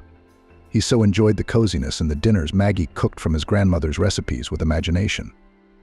Was he so scared of the baby that he was even willing to sacrifice his comfort? Maggie endured a full week and dialed his number after all. The subscriber's phone is switched off or out of range, the mechanical voice reported. Maybe we should go see him at work, after all, Vivian reasoned aloud, trying to dispel Maggie's confusion. Would you like me to ask Kieran? He won't say no. He's such a chatterbox. It's not hard for him to talk man to man. At least find out how your Archie's feeling. Maggie looked up at her. She'd lost weight, her face strained. If in the last week, the already troubled green-brown eyes seemed huge on him. And like that, as if you couldn't see it yet, she said tiredly, maybe he's not sure yet. Do you know how cowardly they really are? Yeah, Maggie said with a strained smile. I'm all out of money. I'm out of the deposit from the sale of my grandmother's apartment, which I used to pay for this place. If I keep spending that money, I won't be able to pay the landlord anytime soon. Next month already. There is, of course. But I can't. I want to cry so badly, Maggie said tiredly. And Archie knows how the money is, and he doesn't care. What have you decided about the baby? Vivian asked cautiously. I don't know what to decide. I wouldn't forgive myself. It's not a question of the child itself, but what will live on when it's born, and I can't work yet. I have no one, Vivian. I don't even have anyone to come and babysit while I work. And I can't get rid of him. Don't look at me like that. I can't, that's all. I think it would be worse then than it is now. Vivian walked through the kitchen, looked in the spice jars, and said, If your creep doesn't show up, you can always go home. At least there are all those aunts there, who were friends with your grandmother, will help you with something. But it's the last resort to go back penniless. You're still a little young. Could you have time to get a job here in St. Petersburg? Ideally, officially, of course, with maternity leave and everything. Employers don't like that. When everything becomes clear, they say that a pregnant woman got a job on purpose. But they have their own truth, you have yours. You need to live, and they don't care. But with your profession and no experience, it may not work out that way. So at least you got something. I'll always buy you a meal and feed you. You won't go hungry, that's for sure. If you don't spend your paycheck but save up some money here and come back to your town with a small reserve for the first time. Or maybe you'll be lucky enough to find something decent. Then you'll stay in St. Petersburg as long as you want. Maybe I'm wrong, but that's what I'd do if I were you. A job first, and then we'll see. Maggie thought that's what she'd do. She just did. Half an hour later, her cell phone rang. Maggie, hi. Listen, I'm not going to tell you over the phone, but I think I have something for you, said Rita from Orchid. Here's what the edited text might look like. Rose reported. Our Richard wants to see you. He promised to be at the salon by about 3 p.m., so you better hurry up too. Should I bring my papers? Maggie asked. Yes, I doubt he'll look at your papers right away, Rose said.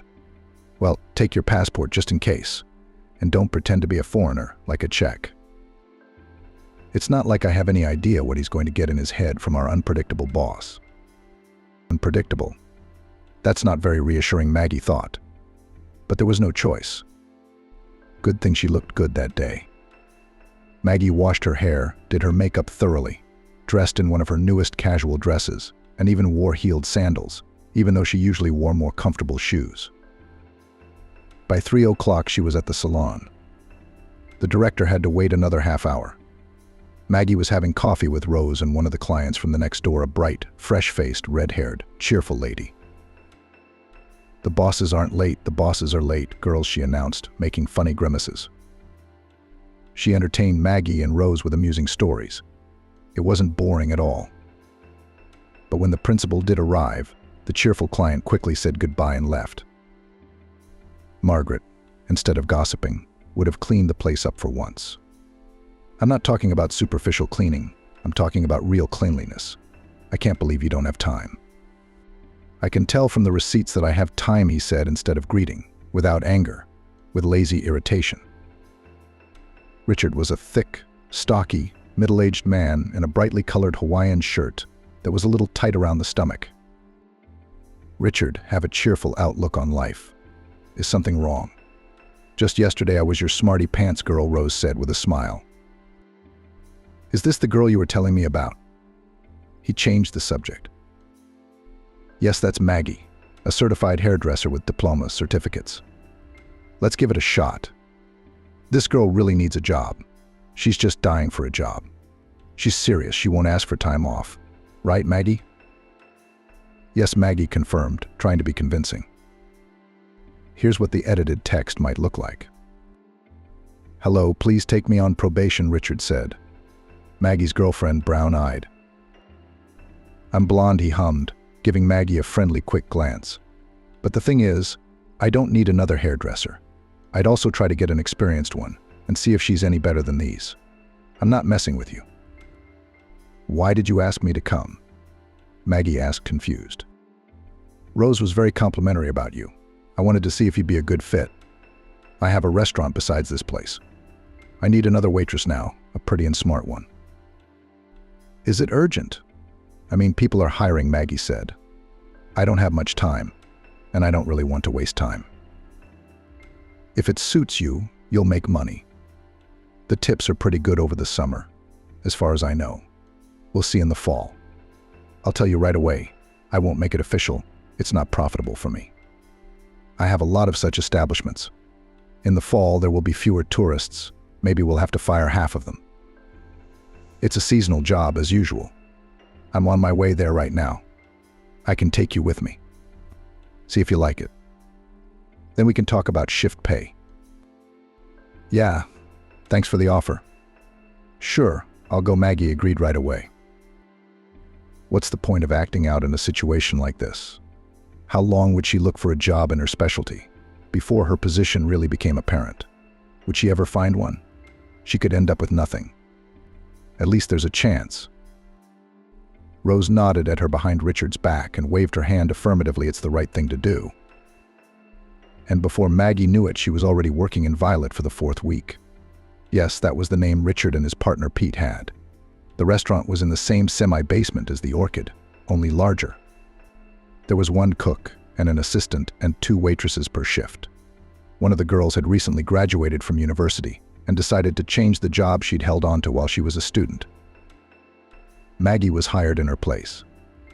The restaurant was quite cozy, frequented, inexpensive, and the place was quite lively. The food was good. Another plus at work, they fed, of course not the same as the clients, simpler and cheaper. Pasta or potatoes with a meat portion, wieners or a chicken leg. At first Maggie was very happy, no need to spend on food on weekdays, again saving money. But more and more often there were days when every trip to the kitchen for an order became a feat for her. The mere smell of food made her nauseous. Not even the most appetizing dish from the banquet menu, let alone a company meal. Maggie worked shifts 2 days a week from 11 to 11 p.m. And you'd never guess in the morning how the shift would go. You'd fly from morning till night and chew on cabbage, carrots, and apples all day. Or barely crawl, holding onto the wall and trying not to look at the food, coming to the kitchen for an order. The doctor at the women's clinic, where Maggie registered for temporary registration, explained she has toxicosis. It happens a lot, but it's not a big deal. It should pass soon. I wish it would go away soon, Maggie thought. When the cook Vince is on shift, she's more relaxed, he doesn't notice anything. Like all the guys, thinking it's not a big deal, the girl didn't sleep well. But Sarah, or Sarah Lindsay as she called herself, looked at her suspiciously, as if she'd guessed it all long ago. Maggie tried not to think about it, remembering her friend Vivian's admonition. You need to take care of your nerves now, or you'll have a lot of trouble later with a nervous child. It's just a job. You do it and you go. You don't care what anyone thinks. Vivian herself knew how to do that. She'd recently gotten out of maternity leave, returned to her accounting department, and talked about her boring boss with a laugh, no hard feelings. Maybe it was a good thing the heat was a rarity in New York that summer. It was hard to bear with the humidity here. Or was it just Maggie now? But one day on the shift it got unbearable. Nothing. It would soon be over. She ran into the locker room, behind which was the restroom, and tore off the top 2 buttons of her white work blouse to keep it from getting dirty. As she was about to get up and go to the gym, she heard behind her. You don't make any sudden movements, girl. There are only 2 tables. Natalie can handle it without you. Let's make some peppermint tea. It helps. I've got a lot of mint growing in my garden. I'll give it to you at home if you want it. Ginger tea helps with that too, and you should eat it. You should eat more often and sleep longer. Sarah looked at Maggie without laughing, but also without pity, with calm understanding and sympathy. For some reason Maggie felt not scared, but much relieved that she had punctured herself after all. In 10 minutes in the kitchen, while she drank mint tea, she told Sarah Lindsay her whole story. The usual story, she said. Svet, are you going to take the groceries? Pete asked behind her back. Ah, hello, Svetlana Borisovna.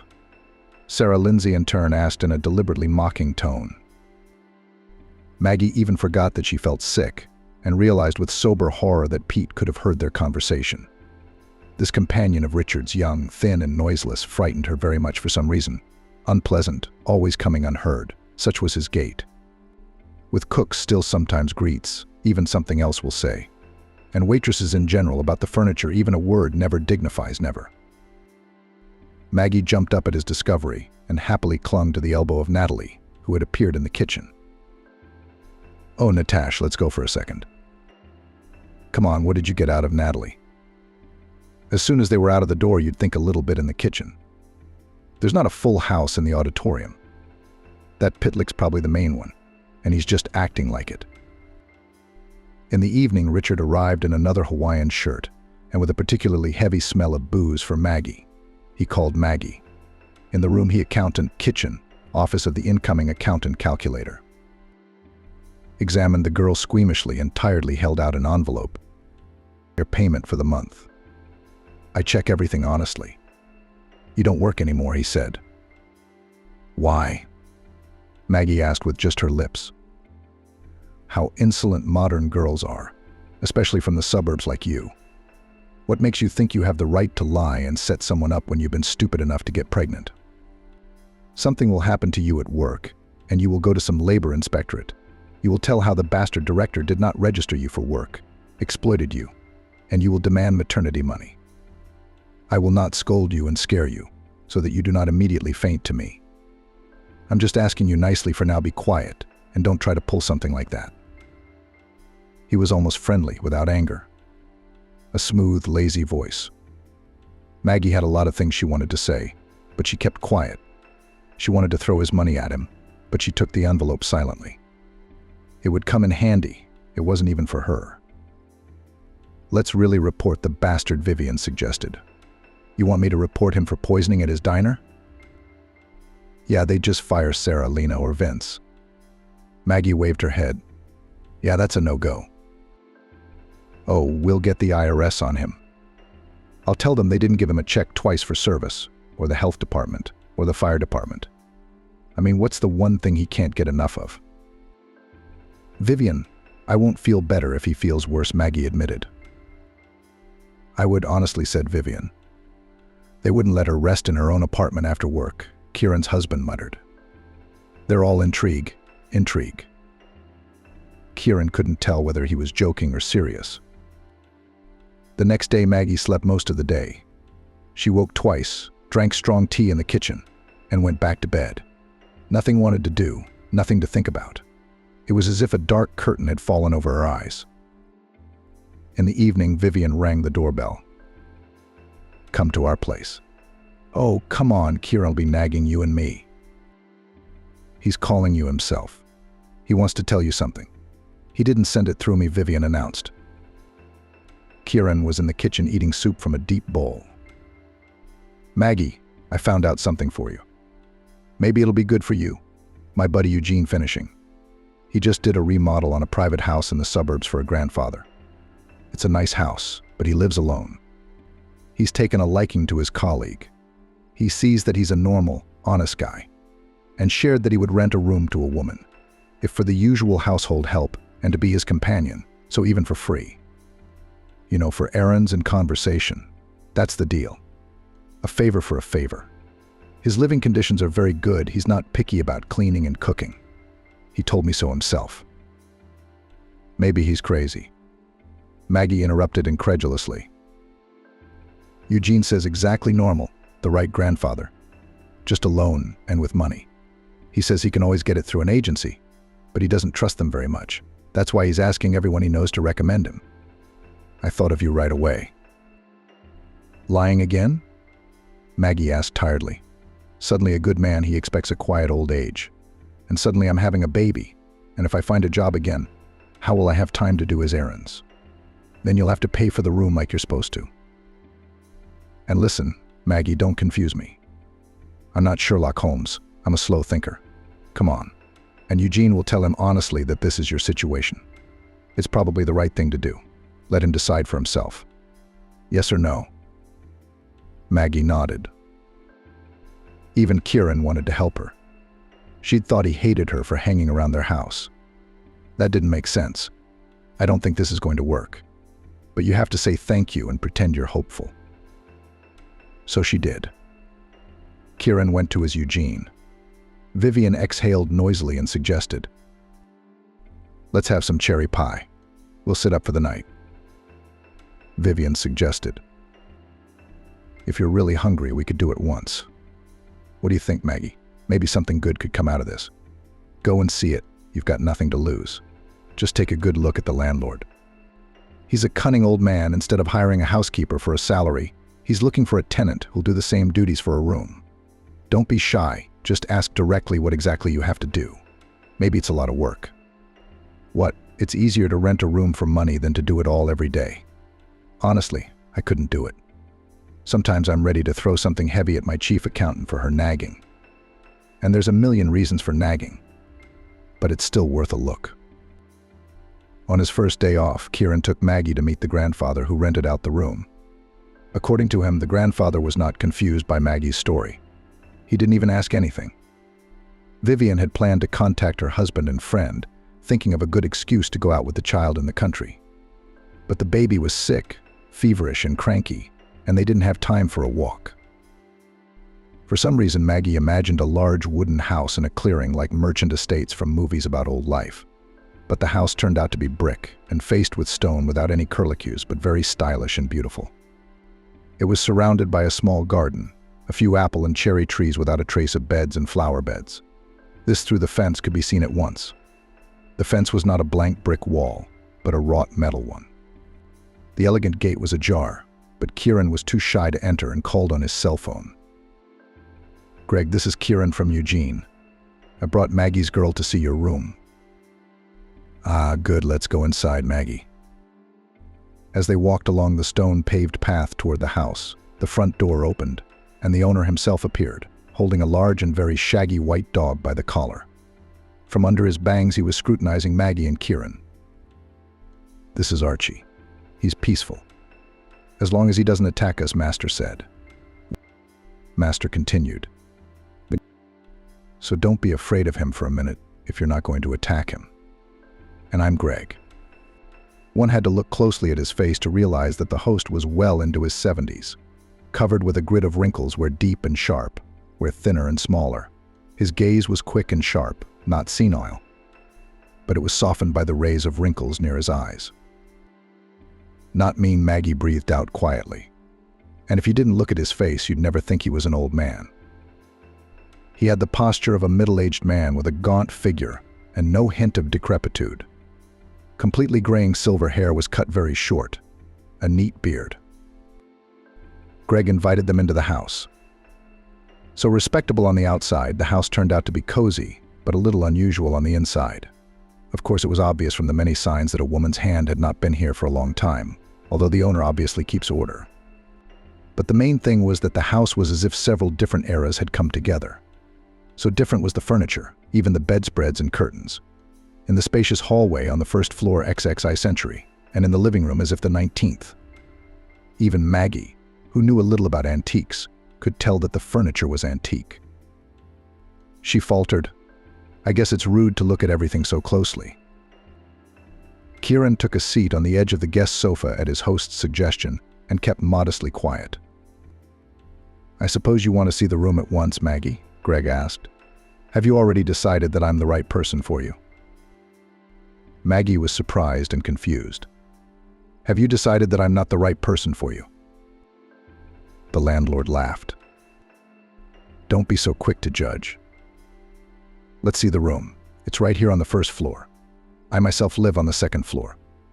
There's an office and a bedroom. The rest of the space is abandoned. It's just a bunch of old archives. I'm sorting it out, but it's a little light. If you'd like to keep me company, I'd really appreciate it. Of course, if you're interested. Here's how it went down. Greg opened the light beige silent door. This is the room. Come in, Maggie. A square room, the window looked out into a cozy corner of the garden. It seemed very warm and cozy, though the only furniture was an old chest of drawers, a small table with a mirror, and a bed. We'll find a closet for dresses, said the owner. Curtains. If you don't like them, change them. The main thing is not to tear down the load-bearing walls, and the rest is negotiable, solvable. Maggie remembered the most important thing. Greg, I like the room. You just tell me all your conditions in detail at once. You told Eugene that you're renting the place out for household help, and I'd like to know what my duties will be. I'm conscientious. But you know I'm having some difficulties. What a businesslike girl you are, smiled the owner. Your difficulties, as you put it, do not interfere with me. Maybe it will sound strange what I will say, but try to understand. I know you have no one. I don't have anyone either. I could hire a pro housekeeper and have, but I don't want an uncomfortable stranger's professional servant person in the house anymore. I don't have a need for the house to be perfectly cleaned, like for a magazine, and to be serviced like a luxury hotel. I need a live-in person in the house. I like you a lot, and I don't like all people. Household chores without the fanaticism. The same things you'd do if I were your dad or your grandfather living under the same roof. A little bit at a time, depending on your mood. Just so you're sure, this isn't charity. This kind of work is worth about the price of a house. If you help with the archives, that would be the most wonderful thing. I'll pay you like a secretary for that. Maggie had imagined her conversation with the landlord differently, and she had imagined him differently while she was on her way here. It seems suspicious that things are working out so well. All right, she'll probably find out the pitfalls later. Here's the edited text. Greg, when can we move into the room? Maggie asked. If your friend Kieran will drive up and down to get your things, you can go today, Greg said. I'll give you some money to stop by and buy us dinner and a housewarming party. Yes, I'll make dinner, Maggie promised. Let's go ask Kieran. It turned out that archives were not dusty and boring papers that made me sleepy. Documents are a very interesting thing, like reading a screenplay. Only it was all real. Especially the diaries. They were alive, like enchanted narrow books. When there were no computers and not everyone had a typewriter, people simply wrote down their thoughts with a pen on paper, and even earlier, they transcribed them into ordinary school notebooks, or beautiful thick volumes that contained whole lives. And people had enough time for that, despite the fact that there were almost no household appliances. And life itself was no easier than it is now. As Greg said, life had simplified and lost a lot. No, there's a lot of good things now, but the old good things had better stay. It was very interesting with him in general. Vivian was worried that Maggie was bored out there on the outback with her old grandfather and called for her to come and visit them more often on weekends. Maggie was happy to come, and she took a couple of walks around New York with little Greg, and then she was just as happy to come back. "Oh, all right, my bunnies, I've got to go home," she said last Saturday, surprised at herself. With Vivian, she already thought of this house and the room in it as her real home, the one she had lived in long ago, and it was as if her grandmother's pictures had always hung on that wall opposite her bed. Where did Greg put them? "Not picking on you, Grandpa?" Vivian asked. "About the variety on the menu or anything else? Not putting things in the wrong place, not neat enough or lazy?" "What kind of complaints can grandfathers have?" Maggie laughed. "Probably like my Kieran, only twice as much because of his age." "To be honest, it's hard for me to imagine Greg as a picky old man," laughed Maggie. "As it happens, I don't do anything heavy at all. But I do the same basic things I did when I lived with my grandmother. Dinner, simple cleaning, and Greg takes away my cleaning supplies. If you imagine I should be tired by now. And Greg always spoils me with goodies," she continued. "He says he bought it for himself, but he barely touches it. Vivian, he's not a typical grandfather." There was a story, Maggie said. There lived a regular old Soviet professor, invented various innovations for the Soviet industry and for the military. And he had two favorite students, both of whom had been working with him for many years, and shortly before the collapse of the Soviet Union. He started some serious project and hoped very much to advance it. One of his students worked with him on the technical part of the project, and the other one, more persuasive and dodgy, ran through all sorts of instances to get funding, or some permits. "For me, these technical scientific works are just a dark forest," Maggie admitted. "I only realized one thing about them: they are very long, and the result is not always as you expect. And while these companions were working, the Soviet Union ceased to exist, and the funding ran out. Soon there would be nothing to travel on. It was unclear who would pay for the work in general, even if from home all the valuable things in the pawn shop. And when everything was ready, one of the student companions disappeared." "The one who was a punching bag, I guessed." "Yeah, that's what happened," Maggie nodded. "Took all the developments with him and took off. That's the way it was going. He went to the West, patented his invention, provided for himself and his children for life. And these two honest martyrs of science professors almost had a stroke. He was ill for a long time, barely survived, and when he got back on his feet, his wife also took him to the States, persuaded him. She had a close relative living there and married very successfully. And the second student stayed here in New York." Here is the edited continuation of the text. "At first he thought he'd go to sleep," Maggie continued, "and then somehow it all worked out. Talent, he does find a loophole. He met the right person from the New Russians, but very smart. He began to work for this man, a whole production he thought up and earned good money back in the 90s, and then also received an inheritance from the States. It turns out that his favorite friend, a professor, still had time to work there but for himself," said Maggie. "And the professor had no children. He wrote such a will, half of the property to his wife, half to his student and colleague Greg, where I live. This old archive we're going through right now is the professor," she explained. "Greg dragged it everywhere with him, since it was left to him, and his last name. The antique furniture was left to him. The professor and his wife could have sold it before they left. It's not cheap. But the professor wanted to leave at least something valuable as a memento of himself to his student. He felt he'd let him down with his earnings and recognition. And when Greg bought the house, he moved everything there. And now he lives surrounded by those memories," Maggie continued. "And the archive wants to dismantle and hand over some of his favorites, as if he owed it to his teacher, so that someone here would remember him." That's the life of people. Vivian waved her head. Even intelligence isn't a guarantee that you'll live a problem-free life. Listen, why is your Greg alone if there are no heirs around such a wealthy grandfather?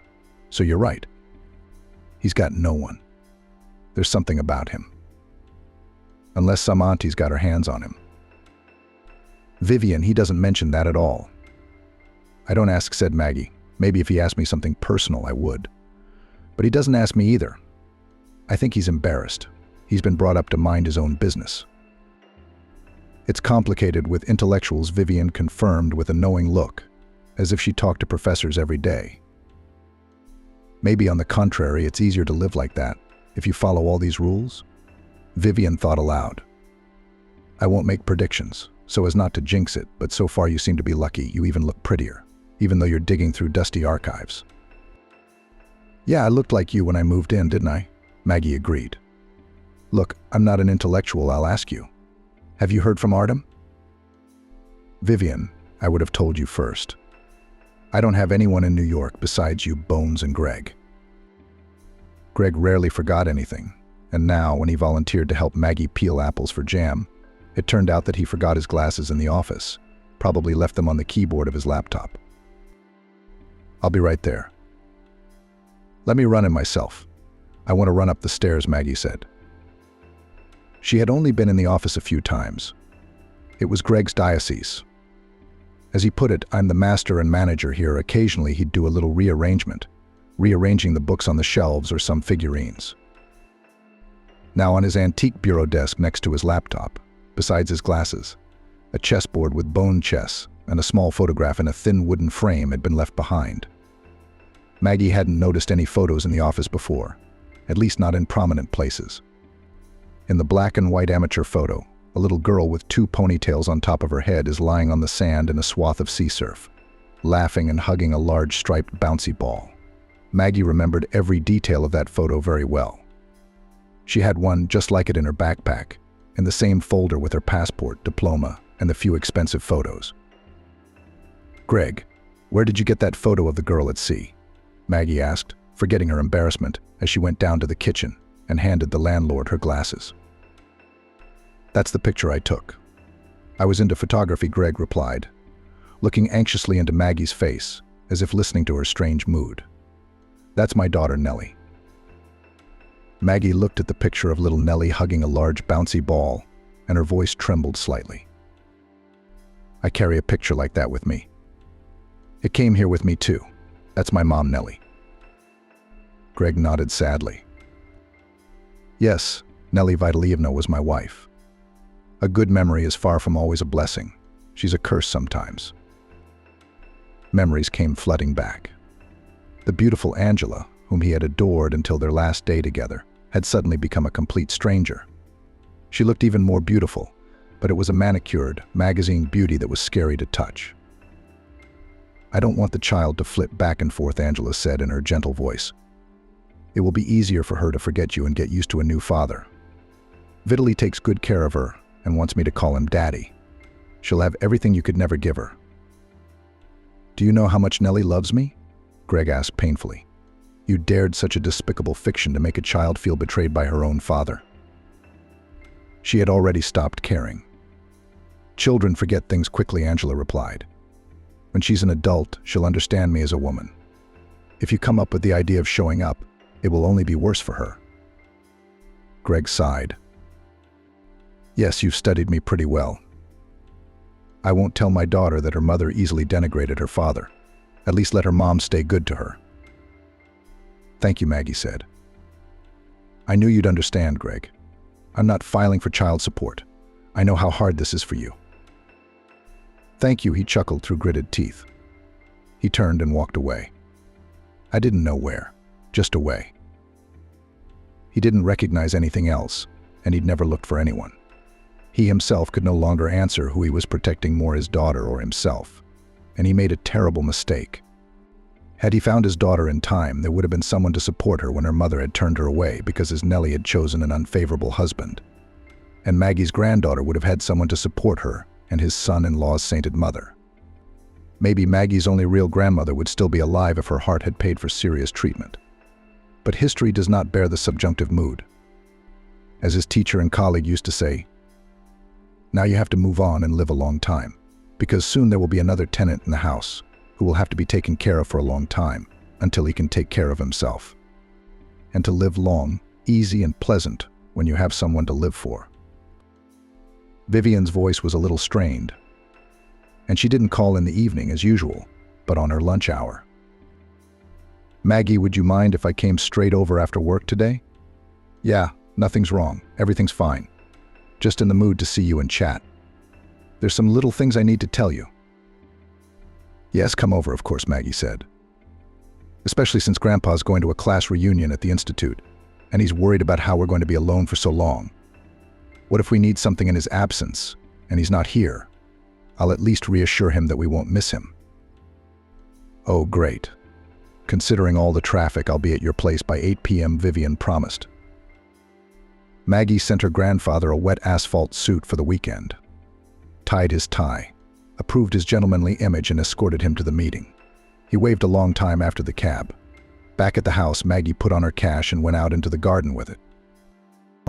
In the far sunny corner under the apple trees, unnoticeable from the road, they had a real nest. Grandfather had hung a baby cocoon hammock there for Nellie. It seemed to Maggie that her daughter loved to lie there and watch the sun bunnies playing in the apple leaves. She hummed softly in her own language, and then she would fall asleep and sleep soundly. Whatever sounds came from the road, the clever dog Archie, who knew not to bark now, sat nearby and just breathed noisily. There, too, at arm's length, stood a small, elegant garden table and 2 armchairs. Grandfather and Maggie had been sitting there for a month, since the middle of May, at 12 o'clock, rocking Nellie and listening to her hum. She's going to have a beautiful voice, Grandpa laughed in a whisper, raising his index finger to the sky. And not for nothing did she go to the opera and operetta. When in October in the city and in nature became somehow, especially Petersburg, without shelter and dreary, Grandpa Greg came up with an entertainment for Maggie. These are the theaters you like, he asked.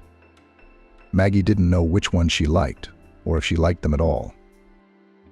I've never been to one before, she said shyly. In our town there was nothing but the House of Culture. And here I didn't have time. Sometimes they brought some performances to the House of Culture, but I was never particularly interested in it. I see. What would be interesting? Did not lag behind Grandfather. I like music, Maggie admitted. Not electronic music for disco, but beautiful music, which is good for thinking or remembering something. And Grandpa took a season ticket to the Mariinsky Theater, and he so mesmerized Maggie that Grandfather gladly renamed it for himself in the Mariinsky, and she felt the baby's movements there for the first time. The ultrasound showed it was a girl. Maggie knew for sure. A girl listens to music, swoons along with it during opera arias and dances to the front. Can you tell I'm making this up? Maggie used to say to her grandfather. But Nellie liked Queen of Spades best of all. He looked strangely and was silent for about 5 minutes, as if he were talking to himself, but he couldn't say it aloud. He only glared. Maggie realized only then that she had not told him how she had decided to name her girl at once, as she had already called her. Nellie was born in February, on a windy, blizzardy night. Balloons and flowers greeted them from the maternity hospital by 3 people, Grandpa, Vivian and Kieran. Kieran drove them home, and it wasn't until their friends had left after a small buffet that Grandpa Greg sat down across from Maggie and asked, "Maybe you should let Nellie's father know she was born after all? What do you think?" "Grandpa, you haven't asked anything about him at all for so long. I thought you never would. You don't want to know anything about him?" "I just saw that you didn't want to talk about him. It's a day like this. Maybe you'll see things differently now." "The trouble with people like you is that you judge others by your own judgment," said Maggie. "You're right in some ways, but don't forget that I'm old. I've learned a few things and gotten over my naivete. Just bring me up to speed, at least briefly, while our girl is asleep." And Maggie did. To her immortal surprise, it was not at all hard for her to tell her grandfather about Archie and how easily he'd walked away from her, as if retelling a movie or a novel. It didn't have the slightest relevance to her anymore. She has a different life with other people in charge. Grandpa agreed with Maggie. Everyone who should know about Nellie's birth had already been notified. It turned out that it only seemed to Maggie that the recent past had evaporated completely. Vivian tiptoed over, looked at the sleeping Nellie, and said, sitting down on the edge of the chair, "Maggie, you'll have to forgive me in advance, please. I'm a fool to admit it." "Don't scare me with your preambles," Maggie said. She had almost no doubts about what she was going to talk about. "We had a big corporate retreat at work, the company's 20th anniversary. Shashliks in the evening scattered on the bumps to talk. Well, we have a purely female company gathered on the open veranda of all ages from 30 to 55, and there was the usual conversation about how hard it is to raise a child alone, that say it is better not to dare. In general, it's always poverty and problems. And somehow everyone fell into such pessimism strange for a corporate party that I wanted to tell something good. I mean, it's not always that bad. So I told Maggie the story of how she found her grandfather. I didn't even give her name, but I told them she was my friend. The girls were surprised, happy for her and her daughter, and cheered up. You'd think that would be the end of it. No way. A day later, Sunday, the doorbell rings. Maggie's ex is on the doorstep, looking anxiously for her. I let him in. Of course, I'm not being rude. Or rather, I was just confused by surprise and forgot I should have been harsh. "This is a phenomenon," I said. Here he began to me, obviously according to the prepared scenario, say, he realizes that I consider him a scoundrel, and he fully agrees. He is a scoundrel, but only now he has realized everything, and other things in the same vein. Probably watched a couple shows as a guide. I sit there nodding, pretending to be touched by his remorse, and he sings to me that he would have apologized to Maggie a long time ago if she hadn't changed her phone number and location. I lost track of her, you see. I've only just decided to ask you now. I was so ashamed to show up, he said. I was even too lazy to ask him tricky questions. I was so disgusted. He thinks I'm a fool. No, I do not claim to be a smart woman, but not to this extent. I don't know how to get rid of him. As luck would have it, Kieran was out fishing with Eugene. If only it were that easy. Archie started begging me. Give me an address, at least give me a phone number. So I blurted it out. I've got my own life and my own business. I don't have time to deal with other people's problems. We haven't talked to each other since we moved away. We were just roommates. Maybe Maggie even went home. Go back to your town if that's what you want. He didn't believe me for a second. Don't lie to me, kid. I ain't done nothing wrong to you, he started. He's angry and about to threaten me, even though it's not good for him. I was lucky the fishing trip didn't work out and Kieran came home early. So Kieran kicked him out, talked to him in the street once, made him promise not to come to us. Vivian paused, took a big sip of her cooled coffee, stroked Olaf's arm, and without waiting for Maggie to comment, continued. I'm just convinced I was convinced from the beginning that his appearance had something to do with my chatter. And he heard about you at the corporate party, that you're doing well, so he decided to try his luck and get a big piece of the action. It seems like a big city, but in such cases you realize that Cocoran is small. It turns out that someone always sees something, hears something, and passes it on to the wrong person. And I'm an accountant. I'm close to the personnel department. I'm friends with our personnel officer, Bella.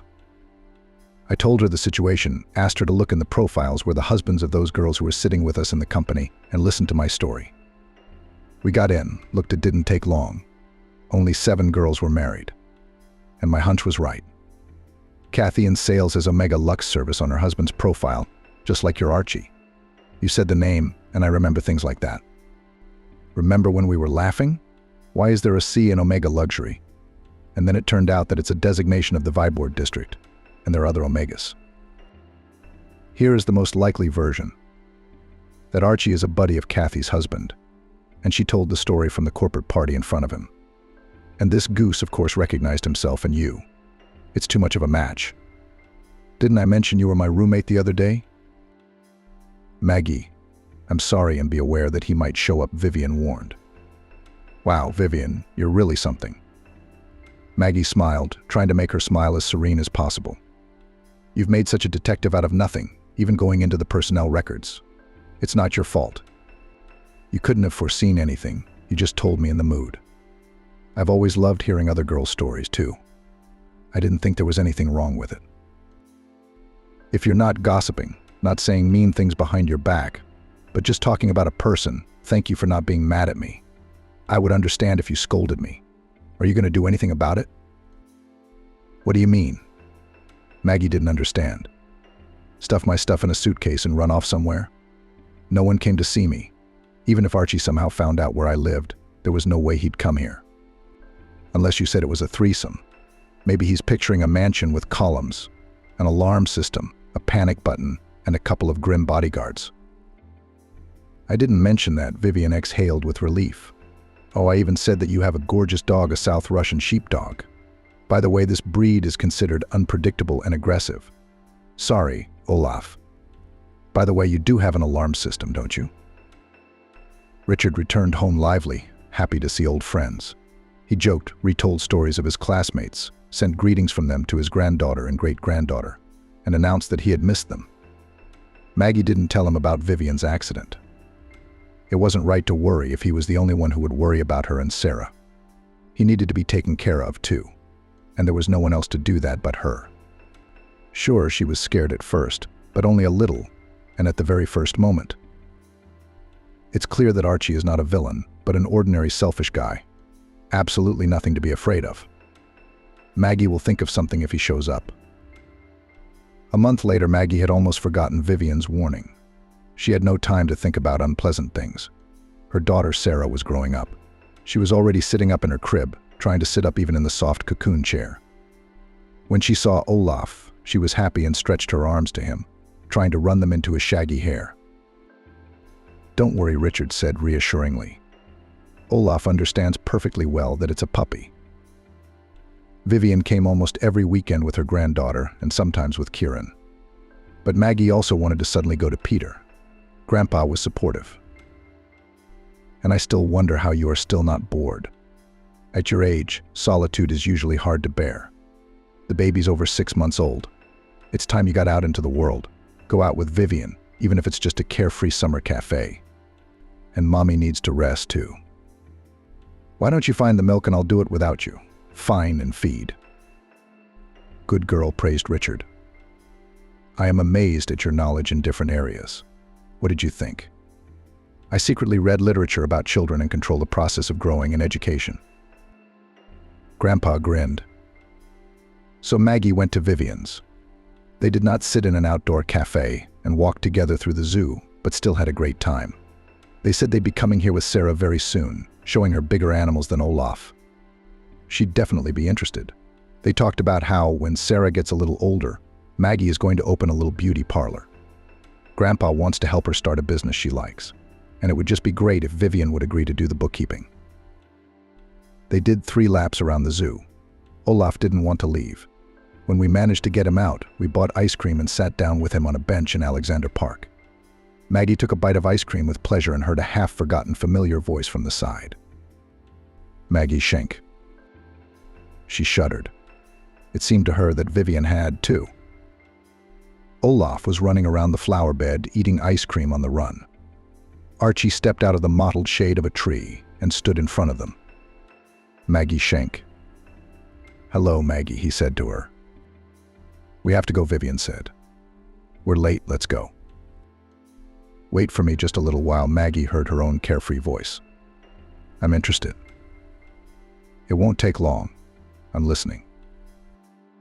The last words were meant for Archie. Where's our daughter? He asked, making a worried face. We don't have anything ours, Maggie Reshetniak explained amicably. I'm sorry if you can. I need you and your daughter. It just took me a long time to realize it. I'd do anything for you. If you'll let me try to start over. Vivian told you I was looking for you. Olaf ran around the flower bed, eating ice cream on the run. Archie stepped out of the mottled shade of a tree and stood in front of them. Maria Schenk. Hello, Marina, he said to her. We have to go, Vivian rushed over. We're late, let's go. Wait for me, literally just a little bit. Maggie heard her own carefree voice. I'm interested. It won't take long. I'm listening. The last words were meant for Archie. "Where's our daughter?" he asked, making a worried face. "We don't have anything ours," Maggie Reshetniak explained amicably. "I'm sorry, if you can. I need you and your daughter. It just took me a long time to realize it. I'd do anything for you. If you'll let me try to start over. Vivian told you I was looking for you." Vivian stood aside by the flower bed and listened. Olaf didn't even pull her back, jumping around. Maggie grinned slightly, wrinkled her nose. "Very, very theatrical. I have nothing to forgive you. It's been and gone. Then it had to be. Thanks for the daughter. She's beautiful. How did it happen?"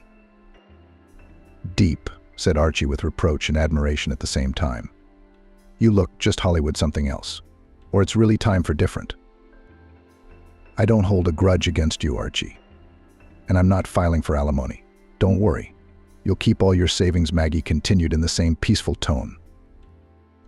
"Maggie, don't do this to me. You can't have forgotten everything so quickly. I know you. It wouldn't have been you. People don't change that fast. And we have a daughter, and you won't even let me look at her. I know you found your grandfather, but that's not the father. I'm not giving up until you give me a chance." Now he's going to play the macho man who decided to fight for his love.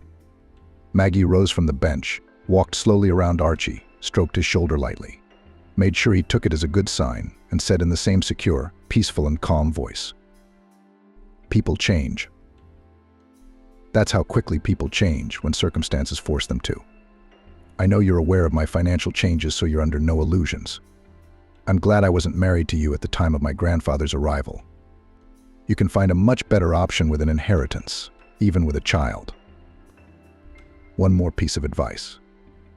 If you decide to look for me or my daughter, in any way to let me know about myself, you know who, what, and how in the 90s earned a living, with whom you had to communicate.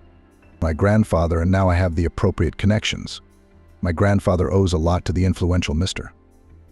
Smith, if that name means anything to you.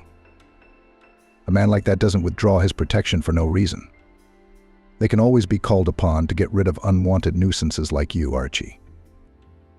It's nothing personal, but consider it a sign of forgiveness." Maggie breathed angrily into his ear and staggered back just in case. She turned and walked across the lawn toward the zoo. "Now it's going to disappear from the horizon," Vivian said. "Listen, I didn't expect this from you. You've really changed, haven't you? I felt that I wasn't alone in the world, and I changed. I can see that. Maggie." "Who's Smith?" "You never told me about him." "Is he the guy your grandfather invented the production lines for?" "I don't even know his name." "Let's go with Jock." "Jock Smith is a vaudeville authority figure for Archie, okay? You just made him up." Passers-by turned around, some irritated, but most smiled. What fun and infectious laughter from those young beautiful girls and the baby. You're covered in ice cream. Up to your ears, running around them so contentedly. Kieran came to pick them up as arranged. "Oh, barely made it through the traffic," he exhaled. "Some uncle jumped up to Eugene and me while we were fishing and began to claim that we had taken his permanent seat. So we squeezed the chair. There's his holy tire, there's his holy tire, there's his rotten rod stands, there's his driftwood. It's the first time in my life," Kieran continued. "And you know me, if he'd asked nicely, we'd have left. Even after the rudeness, I said to him, look, you buy this place from the city on the copies, and the reservoir will be yours. In the meantime, behave yourself. You'll be better off with decent people." "But you're like Jock Smith's favorite," said Vivian. "You already have acquaintances I don't know. That's not my Maggie." Kieran replied that they were giggling for nothing. There's nothing to be amused about. "I'll bring Maggie home and tell my grandfather that she has strange acquaintances, ostentatious macho men about whom nothing is known in the house. I've got to be serious and think more about my kids."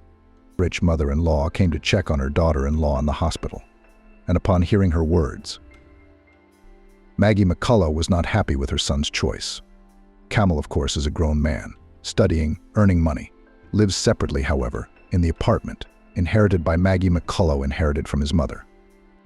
But still the woman, taking the photo of her son from the dresser, involuntarily sighed. In the photo, Camel was captured on the day of graduation from school. Cheerful, handsome, statuesque. And how does his suit fit? Oh, it's a sight to behold. Maggie McCullough had the jacket and pants specially ordered in advance from an expensive attire.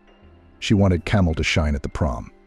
Well, one of the best students of a prestigious grammar school, and should look accordingly. How the girls looked up to Camel. A mother's heart sang with pride. And Camel was not shy of female society, behaved with girls relaxed, free, not like most of his peers. Camel was always the soul of the company. In childhood, this boy had to be constantly watched with a kind of boiling nature, and not far from trouble. Going everywhere, seeking and finding adventures. And how Maggie trembled over her only child, how she tried to secure the apartment. And still at the age of 3, the boy managed to stick a pizza into the socket, how he was shocked then. His delicate hands were instantly covered with burns. It's a miracle he didn't die. Maggie McCullough cried while waiting for the ambulance, cradled her tearing son, and did not even realize that this is still flowers. Camel subsequently fell many times, either from a tree or from a fence. Once even got a concussion, and dogs bit him in the yard, and on a bicycle he got into an accident. I can't think of everything. He's a good-looking kid. And all because Camel was bored just sitting at home. He was drawn to the outdoors, to friends and adventure. Who did he turn out to be? Maggie McCullough herself has always been a model girl, obeyed her parents, afraid to upset or frighten them. And she chose a spouse to match. Stephen, Camel's father, never had a violent temper either. And Camel, that's what Camel is to them. But Maggie McCullough was proud of her son's bright personality. He always had so many friends, so many admirers. Not some gray mouse, but the man of the house and the soul of the company. From his earliest childhood, Maggie knew that her son was better and smarter than the others. I mean, he could read at the age of 3. And neither mother nor father did not make any special efforts to teach the kid. He figured it out on his own. Camel asked questions: what is written here? What is this letter? And little by little, he learned. Maggie McCullough and Stephen were shocked when their 3-year-old read a sign on a store one day. It came as a surprise. Maybe he just memorized it, questioned the father, eyeing the wee one suspiciously. The parents immediately checked their hunch. But no, little Camel confidently read the names of stops and inscriptions on billboards. A little later, Camel learned to count, and again by himself. It was just the boy's nature, curious, greedy for everything new. Sometimes it turned into dangerous adventures, and sometimes such academic success. Maggie McCullough was incredibly pleased with the child's abilities to the 1st grade. It became clear that Camel has nothing to do in a regular school. The woman made every effort, but still got her son into the most prestigious lyceum in their city. She had to pay someone. But that's okay. Their family was already quite wealthy. When Maggie married Stephen, he was a poor student. But the girl never dreamed of being rich. She herself came from a more than modest family, lived with her mother and father in a 1-room apartment, worked after graduating from technical school as an accountant at the factory. There was a period when all her friends started to get married one by one. One would invite the other to the wedding, then the other. And Maggie was all alone, even though she had quite a nice appearance. I guess she was too strict back then, and modest. So guys preferred to get acquainted with more simple and cheerful girls. From the outside, it seemed that Maggie was quite comfortable alone, but she wasn't. And then there's Stephen. They met at a dance at his university. He approached Maggie only at the end of the evening, and blushing and embarrassed, asked her to dance. At first glance, the girl did not like the stubby guy, but she agreed. So already too long at the wall alone stood. During the dance they talked, got to know each other better, and when the music stopped, Maggie looked at her beau with completely different eyes. Smart, polite, kind, reliable, focused on her studies and career. Maggie even then felt that with such a man will not be lost, and her intuition didn't fail her. They started dating. A year later, Stephen proposed to Maggie. He was still studying at the university at that time, and at the same time worked part-time as an assistant engineer in a construction company. The girl thought and agreed. What's the drag? All her friends were already married. She liked Stephen. Her parents didn't mind. Her mom, on the contrary, was even happier. Her daughter was finally settled. And the son-in-law suited them just fine. a well-mannered and respectful future engineer. As a married couple, the university provided them with a dormitory. A small room, only one bathroom on the whole floor, a shared kitchen. But in a strange way, Maggie even liked this life. She was learning to be a wife and a mistress. She felt like an adult. And Stephen was there for her, reliable, loving. With him, the young wife felt beautiful and charming. He won her compliments, bought her wife some inexpensive gifts. There was simply not enough money for something more serious. Scholarships, salaries, part-time workers, no room to spread out.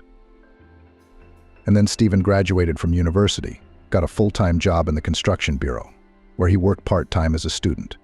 The young specialist was immediately noticed and started to be promoted. Career growth had a positive effect on his salary. Soon the couple were able to move into their own apartment. Stephen's work helped him with its purchase. It's a pity we didn't have time to have a child. Stephen jokingly lamented. Then we would have gotten a 2-bedroom. And indeed sad. Unlike her husband, Maggie was seriously upset. Don't worry about it, Stephen put his arm around her shoulders. We'll still have everything and children, and a big apartment. Wait a little. And Stephen kept his promise. Indeed, very soon he learned to provide for their little family fully. And Maggie had never lived so well, even at her parents' house. Now she could buy herself beautiful dresses and shoes in the stores that she had previously avoided because they were so expensive. But they were great. And the couple often dined in restaurants and flew to the sea for vacation. At least once a year they even got their own car. Stephen was already the boss, and the company was actively developing and profits were growing. The persistent, promising specialist was not offended by money. He was valued and respected at work. Happiness overshadowed one thing: no way to get a young child. Stephen did not despair, said, "What are years? Everything will still be. We are young, healthy. Why worry?" But Maggie was still worried. Her friends' children had already gone to kindergarten, and some of them to school. And she, Maggie, pretended that everything suited her. On tactless questions of relatives and friends, answered that they are not yet planning heirs. But the young woman's heart was troubled and aching, and so wanted to become a mom. She and Stephen could give a lot to the baby: a separate room, toys, clothes, entertainment, and most importantly, love and care. It was a shame it had to be like this. The doctors were throwing up their hands. It seems that both spouses were quite healthy. Well, medicine was not as well developed then as it is now. Maggie secretly went to her grandmother's witch doctor. The woman found out about her at work. One of her colleagues assured that her relative was able to become a mother after visiting this old woman. She is a magician, just works miracles, cures everything in the world. They say she can even cure the hopeless. What about you? Of course, Maggie asked for the healer's address. She said her cousin needed to get her baby's warts out, but the woman went to the healer with a very different request. The dark spring smell of dried herbs and wax in the house. A thin old woman with attentive black eyes. "I see your misfortune," the landlady said from the doorstep. "You can't have a baby. But there's no problem. There's no work for me here." "What do you mean?" Maggie, who thought she was suffering from some serious illness, was surprised. She couldn't get pregnant. "It happens," the old woman sounded just like Stephen. "Wait, it'll happen." Maggie wasn't ready to hear that. She had traveled almost 2 hours to this village in the hope of getting a cure. The young woman told the old woman about it, almost crying. "Oh, young people," grinned the witch doctor. "All right, here is a dry herb, make tea from it, and drink it every day on an empty stomach for 2 weeks. "Thank you." Maggie was happy. Now she had the cure in her hands, so she hadn't come to this wilderness for nothing. Indeed, only a month after that visit, Maggie realized that she was expecting a child. The joy of the young couple was unprecedented. The woman didn't know what to think. Did the magic tea really help, or did everything happen by itself? But it was unimportant. The main thing was that they would have a baby. Like most women, Maggie McCullough dreamed of a daughter, a little obedient doll, which you can braid pigtails, and which is so nice to dress up in beautiful dresses. But Camel was born a sturdy, screaming baby. The baby is demanding and very active. For the first time seeing the baby, Maggie realized here he is, the main person in her life. She will do everything to make this baby was happy. Stephen at that time almost did not appear at home. He was starting his own business, a very risky step, but the man went for it. And his wife supported him. She was always on the side of her husband and trusted him in all important matters. Quiet and unremarkable young man turned out to be smart, persistent, grasping. He perfectly saw the possibilities and knew what he wanted. Maggie had no doubt her husband will succeed, sooner or later. She would help him in any way she could. It was for their future. And for her son, Camel, too.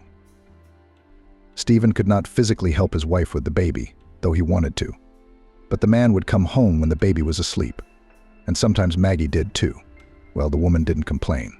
Caring for the baby gave her joy. And the prospects that Stephen was painting were inspiring. Stephen's business was booming. At first it was a firm for major repairs of buildings, then they engaged in construction. Small scale at first, homestead plots and private houses, then it got bigger. Stephen managed to enter the big business of building residential high-rise buildings in their city. It was a whole different kind of income. Maggie was even dizzy with how much their lives had changed. They weren't complaining about poverty. As head of the department, Stephen earned quite enough. But after becoming the owner of the company, the man really got rich. The family moved into a beautiful country house with a swimming pool. They had a substantial bank account. Stephen suggested that Maggie quit her job, but she herself did not want to. She worked as chief accountant for her husband's company. She liked to realize that she controlled the financial flows and helped her husband in his business. Everything was just fine. Camel grew up, pleased his parents with successes in studies and sports. The business was developing, bringing profit. The relationship between the spouses was wonderful. They became for each other also partners, support, companions. And then suddenly there was a crisis. And competitors at a difficult moment hustled. So Stephen lost his company. Camel was just finishing school. The man took it hard. Maggie understood her husband. After all, the company was his brainchild, which he nurtured from infancy, made strong and prosperous. And now the company was in the hands of competitors. Maggie wasn't worried about their financial well-being. They had savings, and Stephen would not stay idle with such experience. And so it was. Her husband soon got a job in the same construction company where he had started. He was, of course, promoted to a management position. Not his own business, but it was okay. Even better, in a way, calmer. The standard of living was the same. Well, the family didn't have that bank account anymore. It's just a pity, because still the lion's share of the money was spent on business development. So Maggie decided for herself that they have not lost anything and live so well. No need to complain. Meanwhile, Camel finished school and entered Moscow State University on his own, on a budget. The guy chose the faculty of law. He was always like that, determined, self-confident, fearless. Camel did not resemble his father. Stephen at his age was quiet, unassuming, serious. All he did was study. Camel had everything: a gold medal, girls and friends. Active, cheerful, handsome. Maggie McCullough wondered how they could have such a guy. Perfect, just good at everything. Absolutely everything. He got into MSU on his own. People who knew him, of course, didn't believe it, thought that his father had hustled him up and gave him the money. But Camel did it himself. He's smart. From a very young age, he amazed others with his abilities. But his mother's heart ached for her son. How will he be without them, in a foreign big city? The boy was accustomed to live in the family on everything. Maggie constantly looked after him, controlled his movements. How could she not? She's a mother. Camel's got a bit of an adventurous streak in him. No, when he's older, he'll be calmer, of course. But for now, I have to keep an eye on him. He's a sociable boy, so don't let him get into bad company. Camel's been drawn to fun and adventure since he was a boy. Maggie did not want to let her only son Camel go to Moscow alone, though she realized that Moscow State University was a different level from the universities in their city. Come on, don't worry, you'll let him off the grid, Stephen exhorted. He's a smart guy, since he went to such a university on his own. And he's not a little kid. What, do you want to hold his hand till he's old? Remember me, I was even younger when I came here from the village. I went to technical school first, then the institute. I was a teenager. And I didn't disappear. Maggie sighed. Why compare Camel and Stephen? They have very different personalities, and her husband doesn't feel and understand his son as she does her mother. That's why he doesn't worry. Yes, Camel is old enough for his age. Maggie had no doubts about her son's intelligence. But his character, Camel's character, was a cause for concern. Left without parental control, having broken free, Camel could forget about his studies and get into trouble. Young, sociable, cheerful. Excessive freedom will make his head spin, and then to trouble is not far away. But Camel still went to Moscow. Maggie was worried, calling her son every day. He cheerfully reported that everything was great. He was studying, had adapted to lead his own life, was quite happy with his life, and was very happy that he had made such a decision. Mother's heart even calmed down for a while. Things seem to be going well. Camel is doing well. She and Stephen have done it, raised a smart, conscious son, and a handsome one at that. Now it's just a matter of getting the kid married. And that's it. We can exhale. Parental mission accomplished successfully. Once Stephen and Maggie dreamed of a large family, planning 2 or 3 children. Financially, they could afford it. But when Camel was born, Maggie suddenly realized that she did not want to deprive her son of anything, even if they had enough money to provide a decent future for several children. Maggie realized that attention, love, care, and time devoted to Camel alone could not be bought in any store. No, she reasoned, looking at the then still small child, let Camel be the only one we have. It must be so painful to see your parents have a new baby and forget you. Not at all, objected Stephen, who had grown up in a large family.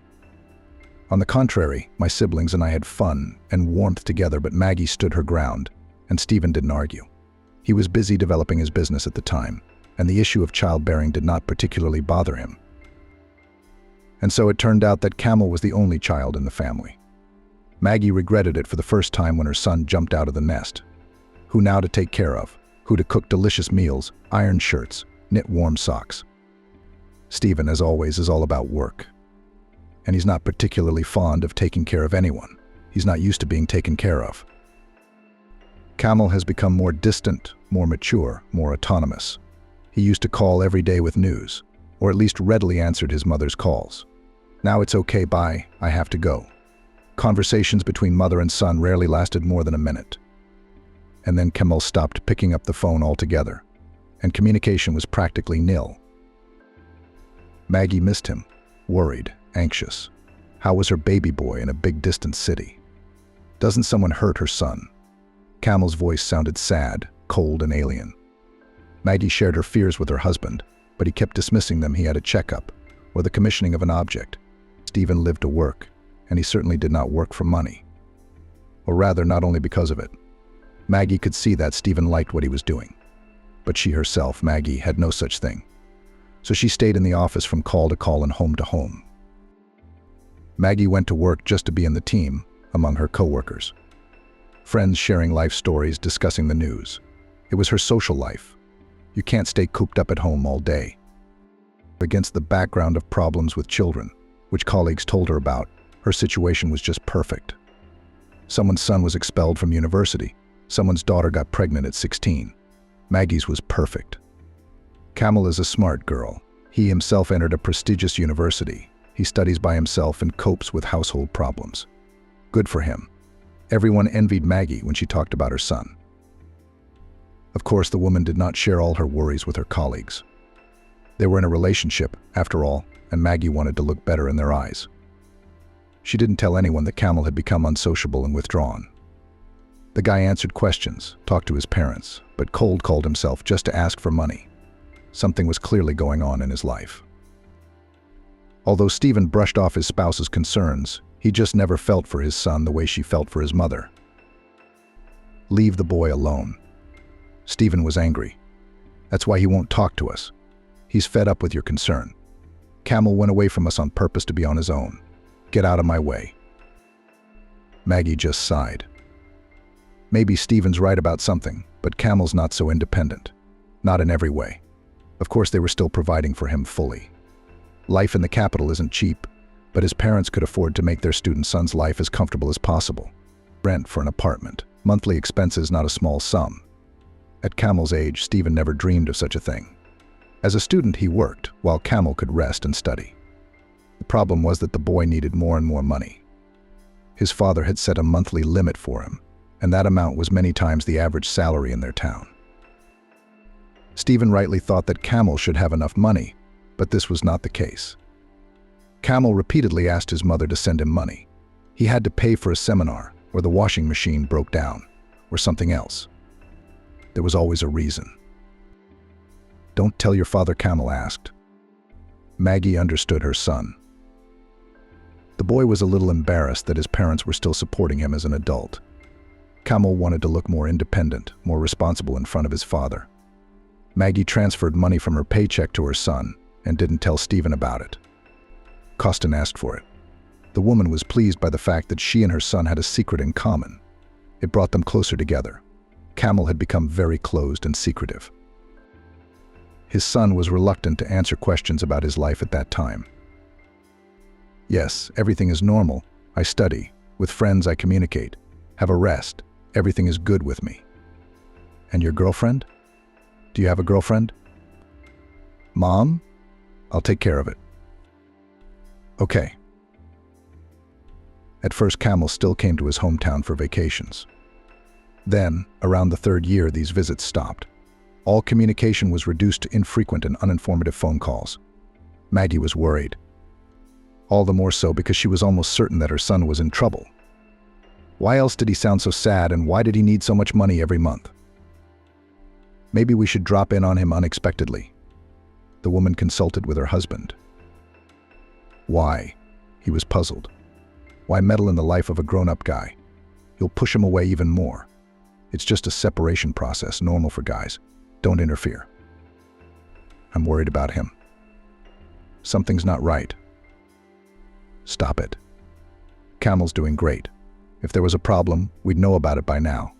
So don't panic. He's old and smart. He'll figure it out on his own." Maggie was annoyed by her husband's calmness. It was as if Stephen didn't care about his only child. Out of sight, out of mind, the husband was not interested in anything but his work.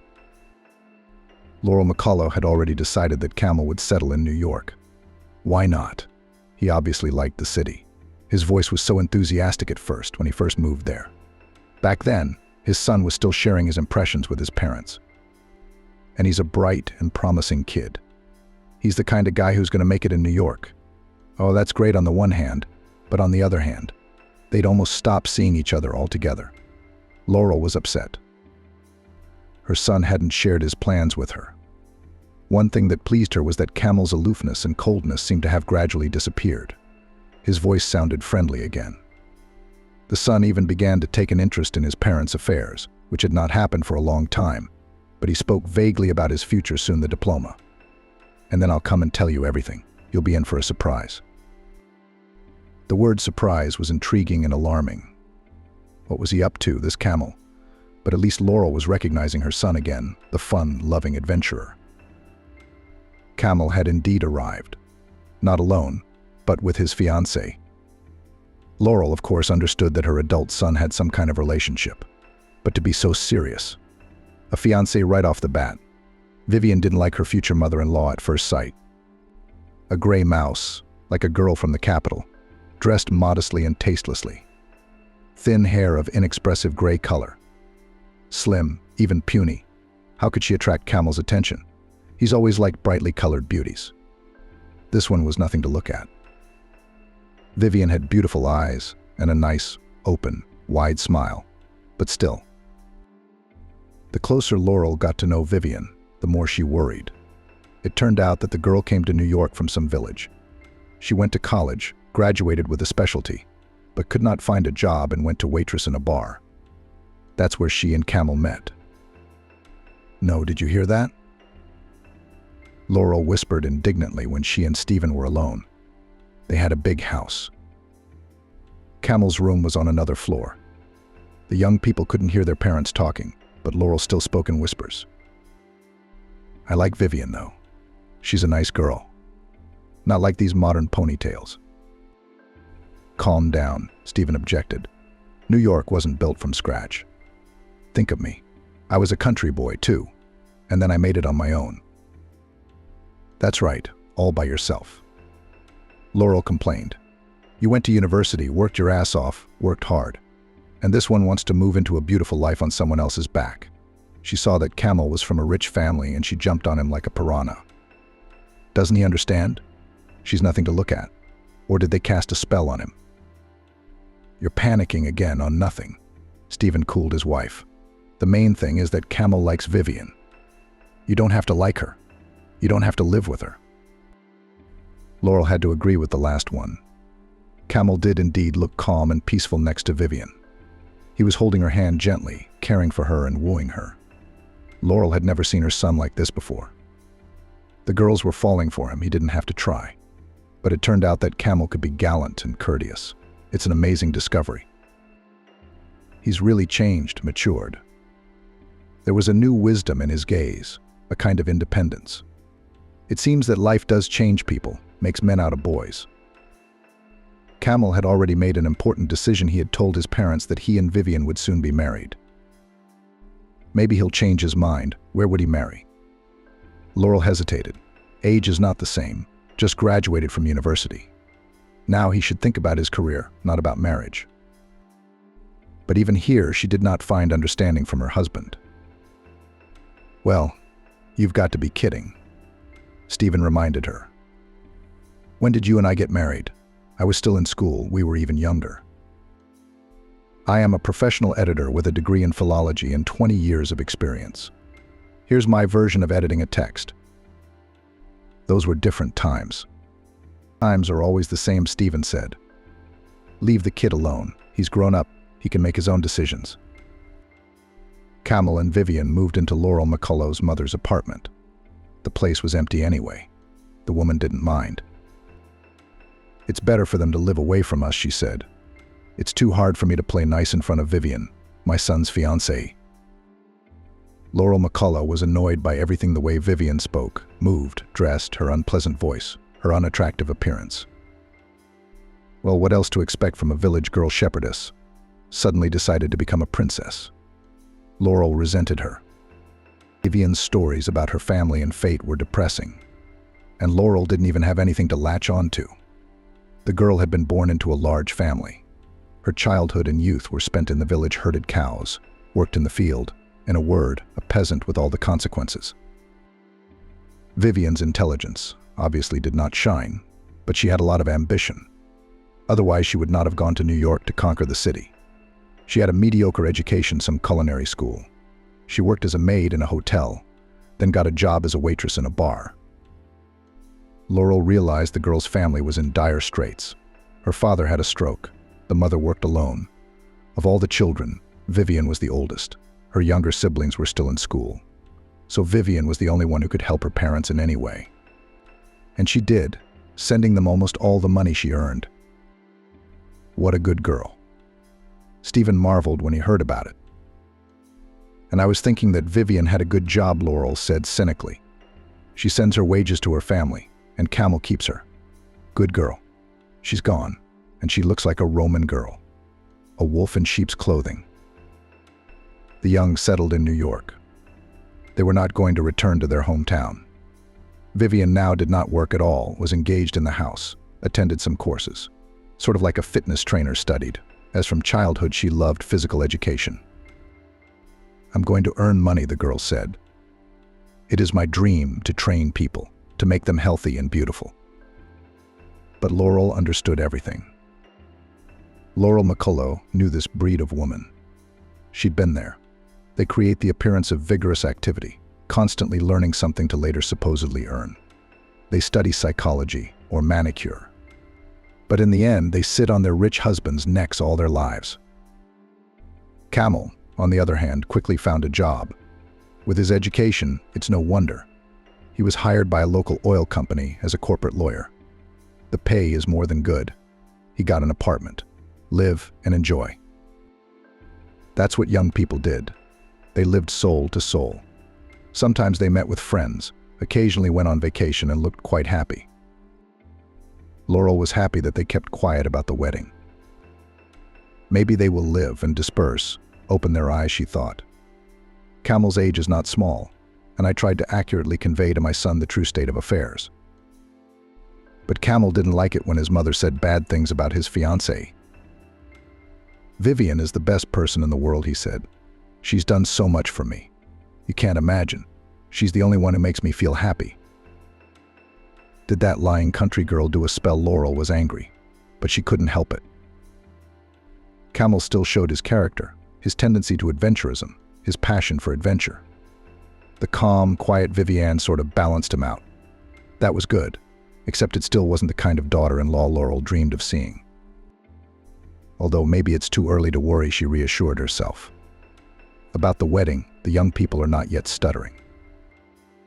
Then it turned out that Camel and Vivian had long been husband and wife.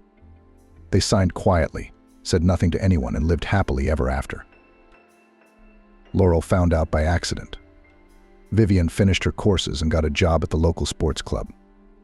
Laurel went to the page of this institution and saw a photo of Vivian, under which their last name was displayed.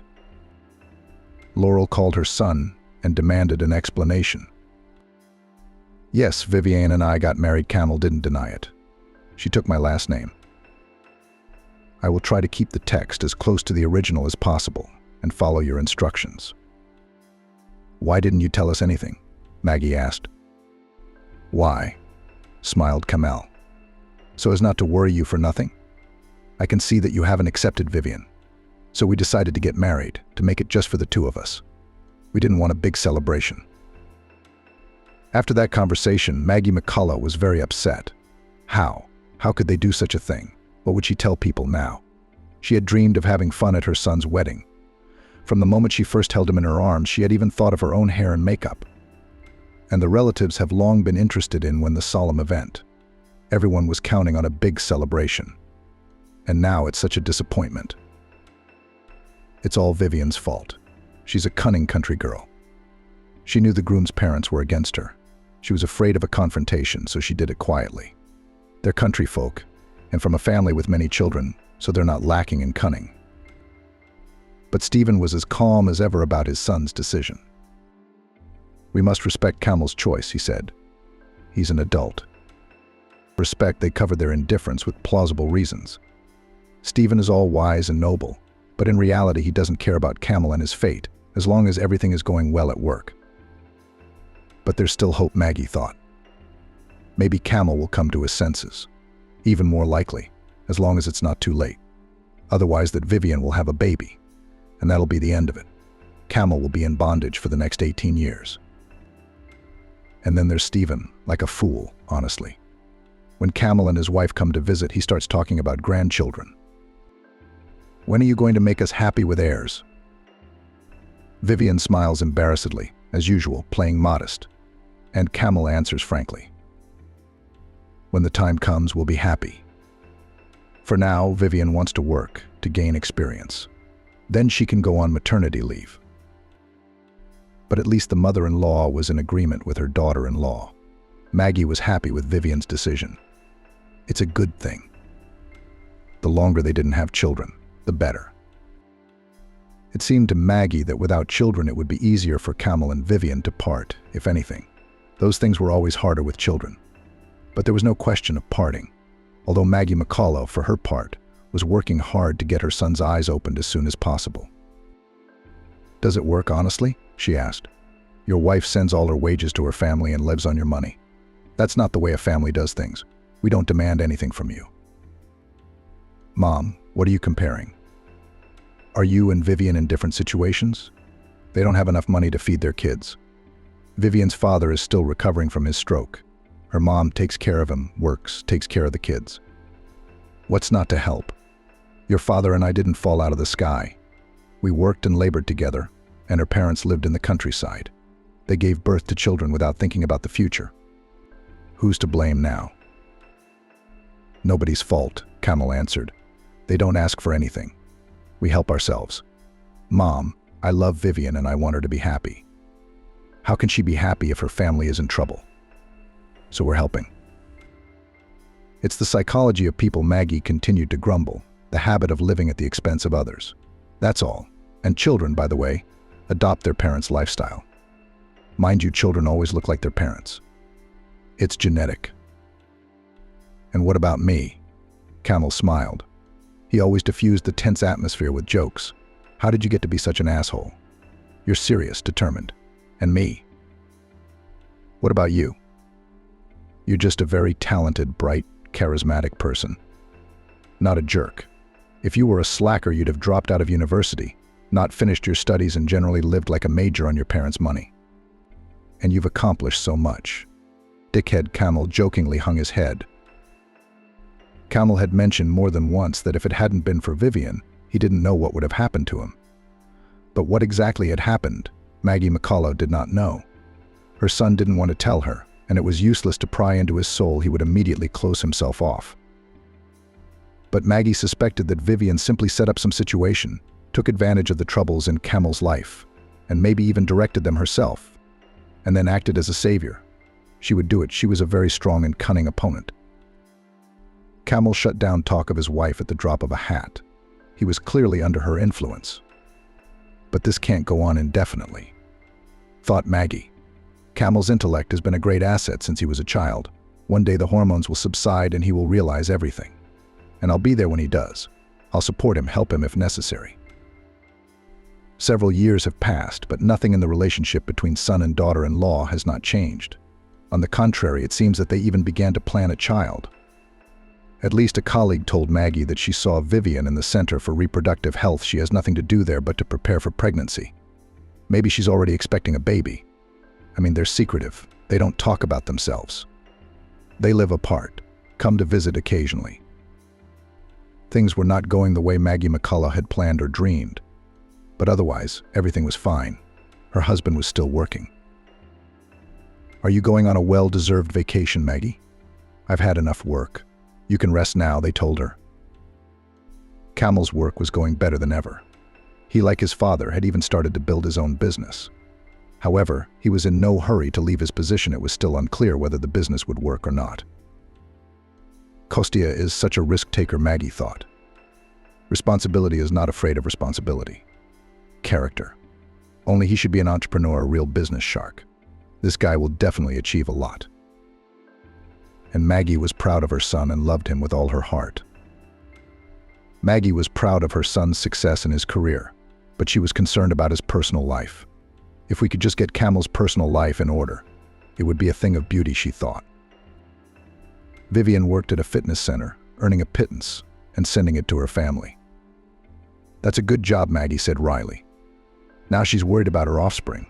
I suppose she's determined to get Camel on her side. He still looks at her with affection and adoration. He won't wise up. That night, there was no sign of trouble. Maggie's husband, Stephen, was late for work, which was not uncommon. He was in the middle of a big inspection from Moscow. He literally slept overnight in the office, laying out the couch in his office, and going to sleep there so he wouldn't have to waste time traveling in the morning. How many times Maggie had called him for a well-deserved vacation, begged him to leave. They lived in a big house, had a bank account, and investment deposits that were steadily earning interest. Live and be happy. Maybe you should start traveling? It's great to enjoy the fruits of your own labor all your life. It's time to work hard and honorable to know, but that wasn't Stephen. It was important for him to be involved in all this reports, estimates, new objects. Maggie understood her husband and felt sorry for him.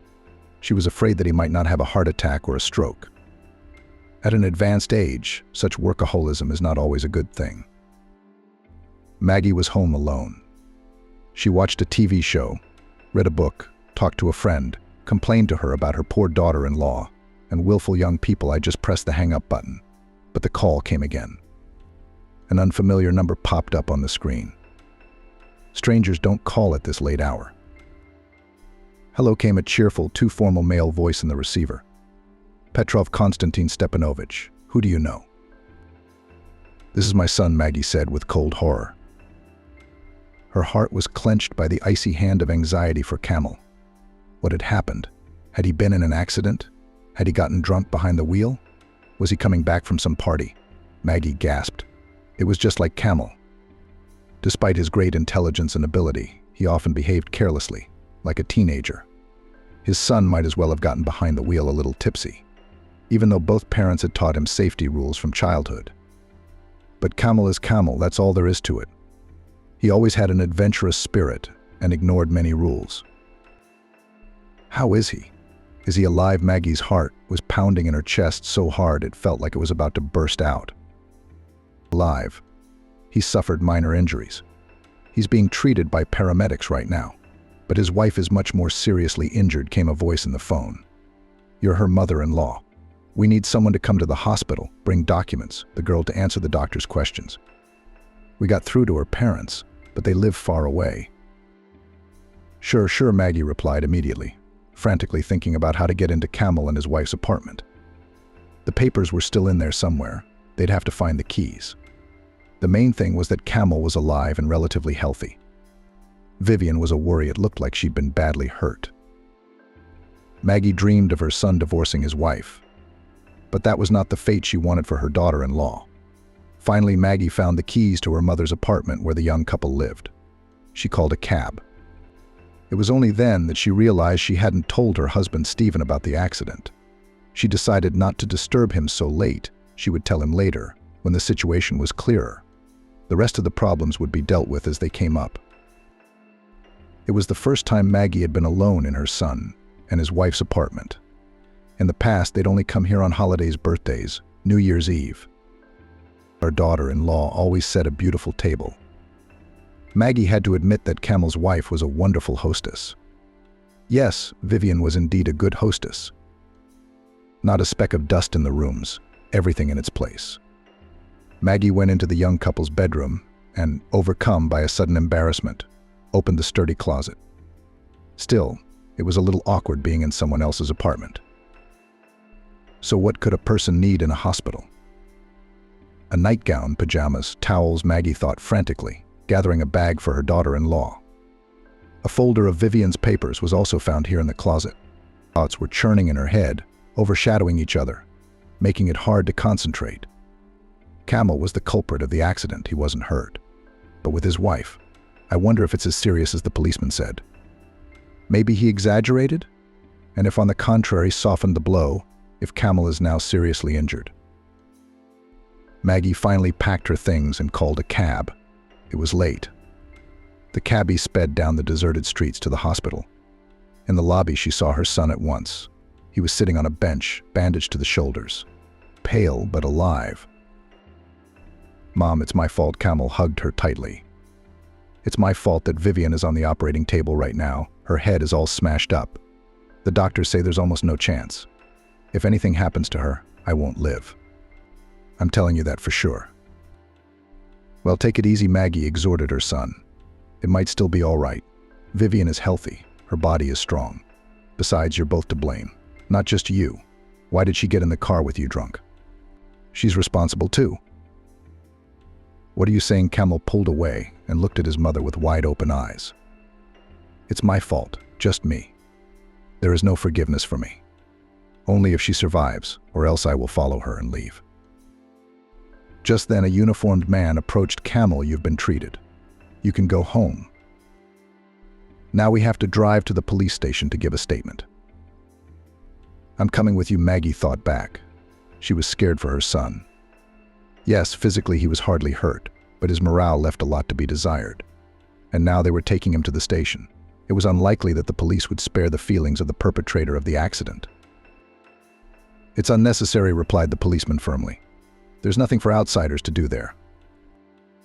Camel left, and an anxious Maggie McCullough began to look for a doctor to find out something about her daughter-in-law's condition. No matter how the woman felt about Vivian, she felt genuinely sorry for the girl. And the once unfriendly mother-in-law prayed fervently, asking that Vivian survive. After all, otherwise Camel, so impulsive and emotional, in the heat of the moment can do something stupid. Vivian's doctor was in surgery at that moment. A whole team was fighting for the girl's life. The orderly, who already knew the situation, took Maggie for a relative of the victim and generously shared the details. Well, this poor girl, drunk behind the wheel, sat down. They say he flew under 200 kilometers per hour and flew straight into the pole. He took himself out from under the impact. His instincts worked. The passenger seat took the brunt of the impact. And the girl's dead. He killed her, you goddamn freak. Maggie felt a twinge of anger at her son, but she must get used to it. Camel was indeed to blame. Who knows, the nurse continued. There's a 50-50 chance of that. I've worked here for a long time. I've seen it many times. Miracles happen. The hopeless survive and recover. And vice versa also happens. Everything seems to be fine, and a person goes away. Just you wait. The operation will be over. Luke Swan will come out to you.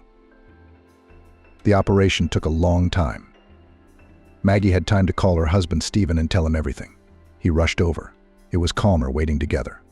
Anxiety and fear split in half. But Maggie McCullough soon asked her husband to go to the station. Camel was all alone there, in an unknown state. There was no telling what might happen to him. Her husband nodded and left. Maggie was alone again. At last, a tired and angry doctor came out to her. "Are you a relative of Vivian's?" he asked. Maggie scrutinized his face, trying to understand what news this man was bringing. She nodded. "Well, we did the best we could. The girl survived the surgery. Now everything depends on her body. If she survives the 3 days of crisis, she'll live, but it will take a long time to recover. But there are no guarantees. Isn't there anything we can do to improve her chances?" "We have nothing. We've utilized every resource we have, but we're not New York. We don't have the equipment, the drugs. We can get anything, any money, you just say the word. We don't need anything yet. All we need is patience." And the agonizing days of waiting began. Maggie McCullough shuddered at every phone call. What if it's from the hospital? Camel was under investigation. The outcome of the case depended on Vivian's survival. He could not stay in the apartment. Everything there reminded him of his wife. So he lived under the care of his parents in their house. The young man didn't eat, didn't drink, and didn't even seem to sleep. He was hunched over, pale and gaunt. Camel was silent, but his mother Laurel saw that her son was tormenting himself, blaming himself for what had happened, cursing, scolding him with the last words. Of course, all this is fair, but it was very painful for Laurel to look at her child in such a state. She could not find words to comfort him. He didn't see or hear anyone at all. The only thing keeping him in this world seemed to be the possibility that he might be of use to Vivian when she came to her senses. She'd need help, rehabilitation, and Maggie was telling her son that he had to be in shape when Vivian woke up. They'd need money and strength to get her back on her feet. But Maggie herself wasn't sure her daughter-in-law would make it. Every day she called the hospital more than once to check on Vivian's condition. There was no good news. The girl was having periodic seizures. Her life was hanging by a thread. Finally, the crisis period passed. Vivian was still alive, but she did not regain consciousness. The girl was in a coma. "But we can't do anything about it," the doctor said. "We don't know how long such a state can last. Maybe the girl will not come out of the coma at all. But we have to do something, right? We keep her alive. We're working with proven schemes. We don't have a lot of resources here in the region. We're a long way from modern medicine. So why don't we move her somewhere else, LA, to get her some help? We could try, but there's no guarantees, and it's not a cheap endeavor. We're not poor, we'll find the money." "I doubt it," the doctor shook his head. "The sum is simply cosmic. One transportation of a person in this condition will cost as much as an apartment in the center of our city." Maggie had asked for an estimate, though. Luke Swan nodded his head in agreement. "It'll be ready by tonight. You'll be hired." Until evening, Maggie lived in hope. The doctor said there was a chance. She would do anything to make her son happy so that he could move on with his life in peace. Who would have thought a month ago that Maggie would work so hard for her daughter-in-law? On the other hand, it's a shame for the girl. Too bad it's true. But it was because of Camel that Maggie was digging her hoof into the ground. Her heart chilled at the thought that her son might do something to himself. The amount of money Maggie had been told that evening was simply prohibitive. Yes, they were not beggars, but they were not multimillionaires either. And the bill was exactly $1 million, an unaffordable amount for their family. Even if you sell all the property and empty the bank account. Hope flickered in the morning, but faded in the evening. Maggie sank helplessly into her chair, clutching her head with her hands. What was to be done? Camel strode past like a ghost. His cheeks were sunken, his skin a sickly, pale yellow color. Guilt was eating the boy from the inside out. Should I tell him about the money? What was the point? Where would he get it? No, that would give Camel another reason to kill himself. He can't even get the money to pay for his sweetheart's treatment. The next day, Maggie went to the hospital as usual. She was sometimes allowed into the intensive care ward, where Vivian was lying. The woman did not tell her son about these visits. He will definitely want to see his wife. But Vivian was in such a state that the sight would only bring down Camel, who was barely hanging on. The once vibrant girl has become a pale mummy. Her thin arms are tied together with IVs over the blanket. Wires from a multitude of monitors and apparatuses are stretched to her chest, keeping her withered body alive. His head is tightly bandaged. There are bruises under his closed eyes. If Camel saw what he'd done to his wife, he'd feel worse. Maggie spared her son's feelings and asked the staff to keep him away from his wife. Even money had to be given to a few people to be sure. Vivian would occasionally mumble something in her sleep. Maggie listened but couldn't make out anything. But more often than not, the girl lay quiet and still. If it were not for the heaving of her chest, one would have thought that she was no longer in the world. A sharp pity clutched Maggie's heart every time she saw her sister-in-law. The woman now wondered why she had disliked her so much. Friendly, helpful, industrious. And Kamel loves her. She should have made friends with her, found a common language. Poor girl, the daughter of parents with many children, who don't care about their eldest daughter. Vivian's mother came only once. It's understandable, no money, a sick husband, a bunch of kids. Maggie realized that Vivian's mother had no time to sit by her eldest daughter's bedside in the hospital. And there's no point, really. She once saw a program where people who came out of coma, claiming as if being in a helpless state, heard and felt what was happening around them. So her mother-in-law often apologized to Vivian. She also told her how Camel was suffering and how they were all waiting for her recovery. Everything will be different now, Maggie promised. We'll live soul to soul, as a family, supporting each other. Just get well soon. In case you hear something, let you know that everyone is waiting for you very much. Vivian was suddenly worried. Maggie was not surprised it had happened many times before. The girl mumbled something again. Her mother-in-law leaned over to her face to try to make out the words. Maybe it would be possible to understand what kind of dream the girl was having. Anton. Anton Claridge. Anton Claridge? Maggie asked. It was the first time Vivian had ever said something so clearly. Maybe the girl was coming out of her coma. Anton. Would he help? Maggie rushed to fetch the doctors. Little did Vivian speak, perhaps it was a good sign. But Dr. Swan, who approached the patient, shook his head negatively after looking at the readings. No, she's still in a coma. The instruments register a brief return of consciousness. It happens occasionally, but unfortunately it doesn't mean much. The girl is stable, but no improvement is imminent, and it is no longer likely that a miracle will happen. Time is running out, and time in her situation means a lot. Maggie returned home at that time in frustration. Anton Claridge, it was a name the woman remembered well. Vivian had said he would help. Was it a coherent ramble or a request for help? She couldn't forget her sister-in-law's words. No, she would find out who Anton Claridge was by all means. He might actually be able to help the girl. But how to find him, this mysterious man? Who is he, anyway? You could ask Camel, of course, but it's better not to bother him. Camel's therapists have already started working with him. It looks like progress is being made. A careless word could undo the work of the therapists. Maggie would find out for herself. The woman decided to call Vivian's mother. Of course, she was understandably angry at Camel and accordingly at all his relatives. But what to do? If Vivian can be helped in any way, would Maggie take that step? But Vivian's mother knew nothing about Anton Claridge. She sobbed into the receiver as Maggie recounted her daughter's words. The woman even regretted making the call. She tried to spare her son's life, but she didn't even think about the feelings of the victimized girl's unhappy mother.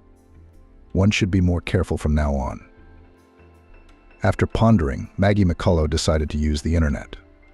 But there were so many thousands of men of all ages besides Anton Claridge. It was not easy to find the right one among them, and yet Maggie didn't give up. She studied the social pages of these men, hoping to find some connection to Vivian. Help came when she didn't expect it.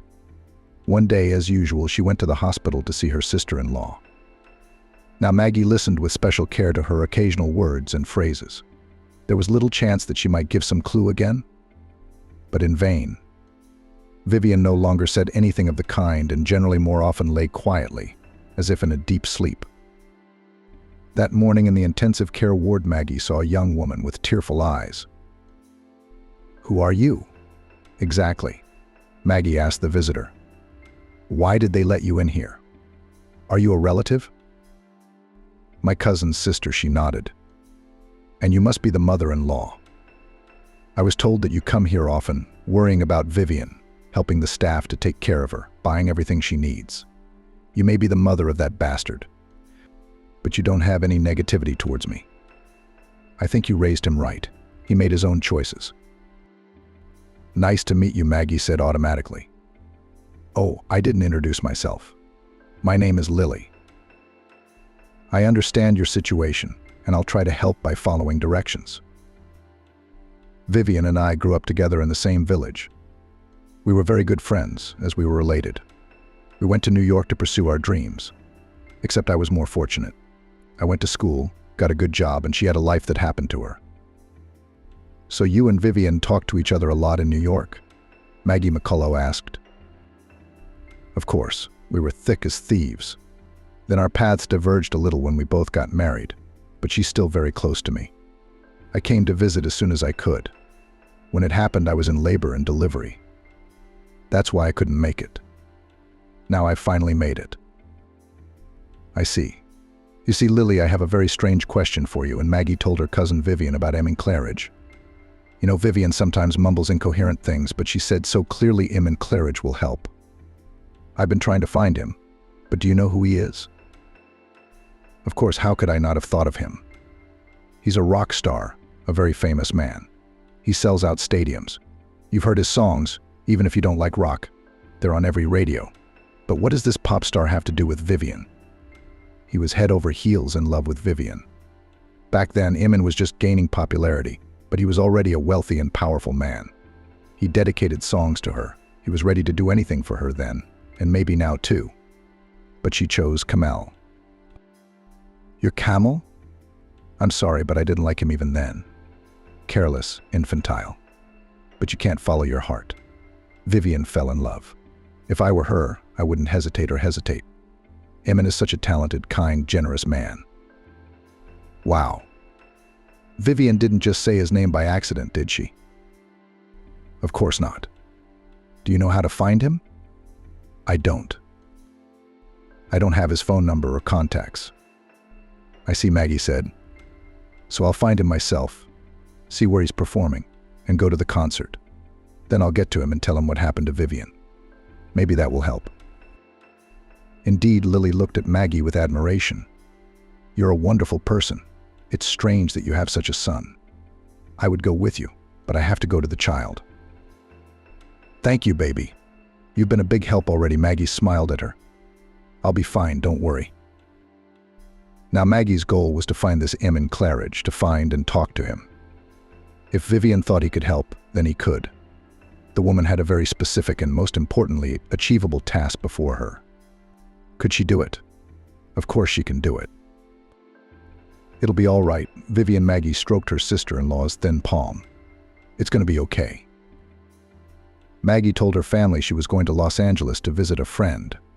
In fact, the woman had already bought a ticket to see Emin Claridge perform.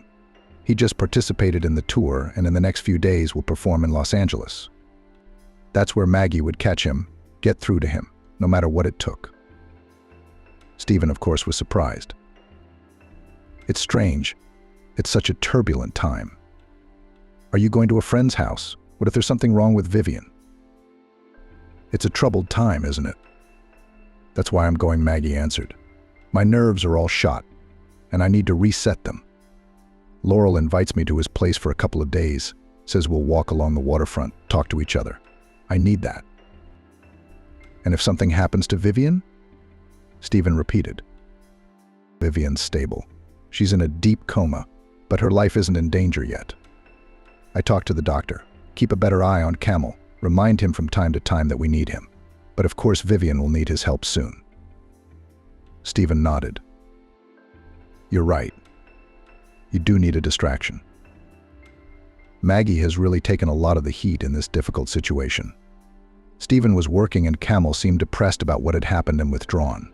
Maggie needed a breather and a reset of energy. After getting on an airplane to Los Angeles, she checked into a hotel. The meeting with the former classmate she had told her housemates about was just a legend. In reality, Maggie's goal was to get to an M in Claridge's concert and try to make her way to him.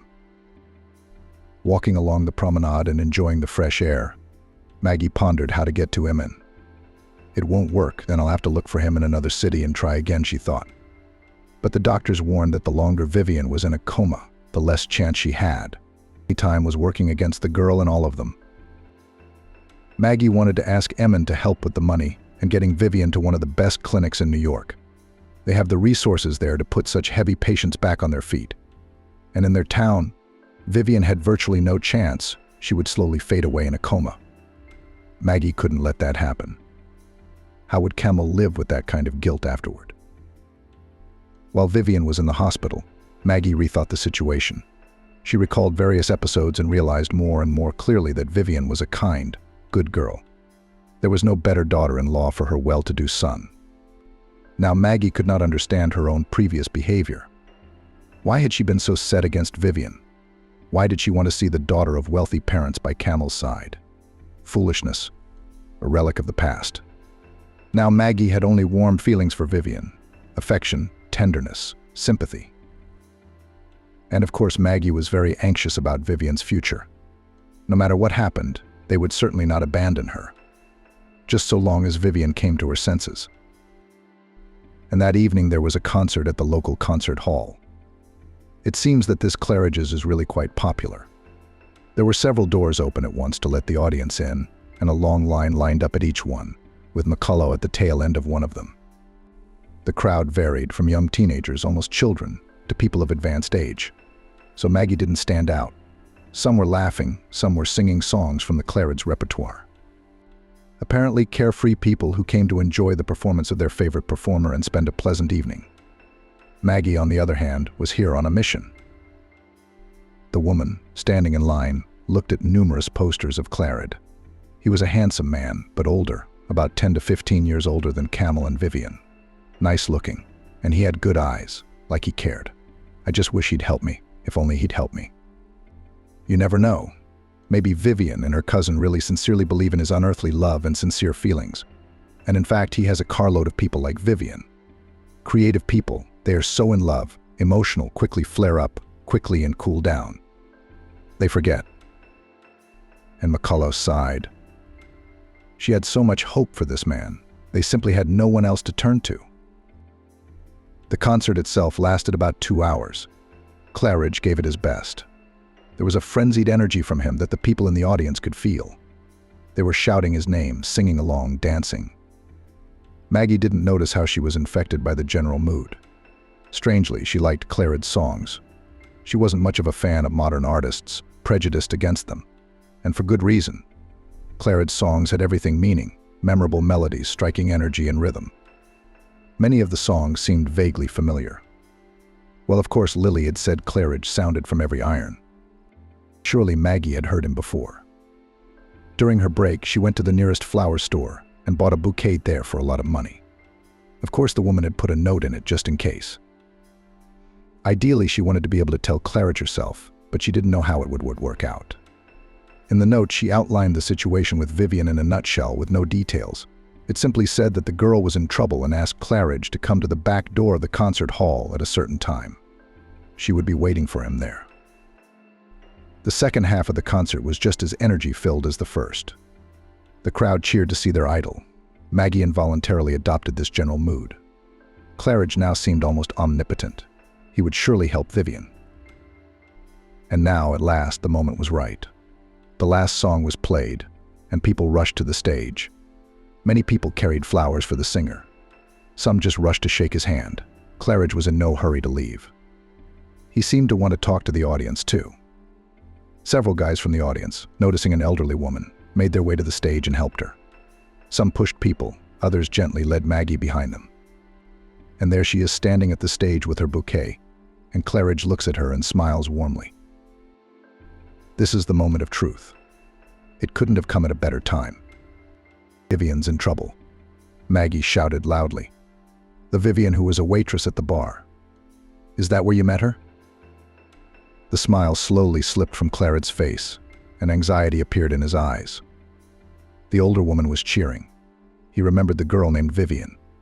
It seemed to really still mean something to him. Maggie was perfectly able to read emotions, and saw that her words made a strong impression on the man. Wait here, Claridge asked. Then he ran up to one of the guys on the stage, dressed in a black shirt and black pants. Apparently it was his assistant. Claridge said something to him. He nodded. Maggie had already been pushed off the stage. From the situation described, Claridge continued to interact with the fans, but his face was no longer as carefree and happy as it had been after hearing Maggie's disturbing news about Vivian. A couple minutes later, Maggie is approached by the same guy from the stage. Hi, Claridge wants you to wait for him in the dressing room. Come with me. The dressing room was a huge room with lots of mirrors and couches. There were bags everywhere, clothes lying around. Maggie cautiously sat down in a chair. Wait here. The attendant smiled politely. Claridge will finish on the stage and come back here. I have to go. Maggie spent about 40 minutes alone. The crowd still wouldn't let go of their idol. And then Claridge came in tired in a soaked t-shirt. Alarmed, he immediately grabbed a bottle of water from the table and emptied it almost in one go. Then he sat down across from Maggie and looked her straight in the eye. Let's get right to the point. What happened to Vivian? That's a really important person to me. And Maggie told. It was hard to confess things to this man, such as her initial attitude toward Vivian, her husband's terrible act. Claridge listened attentively, didn't interrupt, just listened and nodded his head from time to time. Next to this strong man, Maggie, to her own surprise, felt calm. Now that he knew everything, everything would be all right. She'd done the most important thing she'd gotten through to Claridge. He would surely think of something. Beautiful, correct facial features, confident look, charisma, money, talent. Vivian was right to fall in love with such a man. Even her own husband, a young girl, could prefer a man like Claridge. Yes, if Maggie had been younger, she would have fallen in love with him herself. Surprisingly, this fact proved once again that Vivian was indeed very fond of her husband. Maggie did not suspect her of greed. Poor girl, Claridge said when Maggie had finished. Who would have thought she would have such a fate? Your son. I'm sorry, of course, but what he did was extremely irresponsible, to put it mildly. I didn't like him right away. I didn't know what Vivian saw in him, but she loved him with all her heart. Maybe even felt sorry for him. She has a very kind heart. So will you help her? Maggie McCullough asked. She wasn't going to defend her son or change Emine's mind. Her goal was something else entirely. Of course, I don't have that kind of money readily available right now, but I'll do a benefit concert in LA and get some friends to do the same. In 3 days, we'll have the money, and I'll organize the whole thing.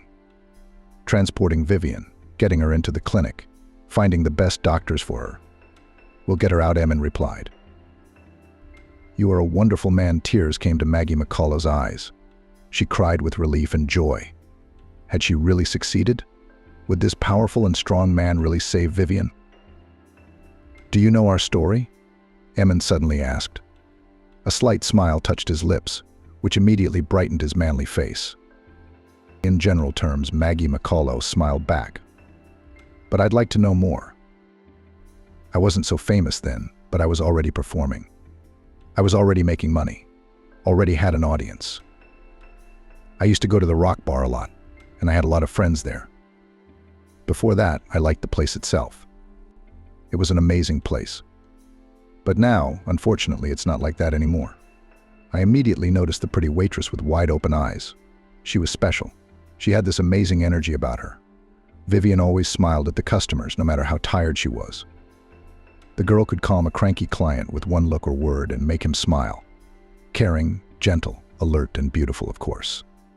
I once realized that I purposely began to adjust my visits to the rock bar to get into the shift of this waitress. She had a strong effect on me.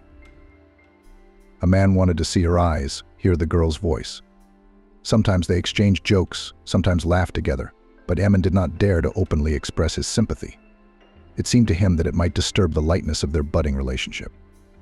Emin, under the impression of the young, beautiful waitress, even wrote a few songs that quickly became hits. He was attracted to her and inspired by her.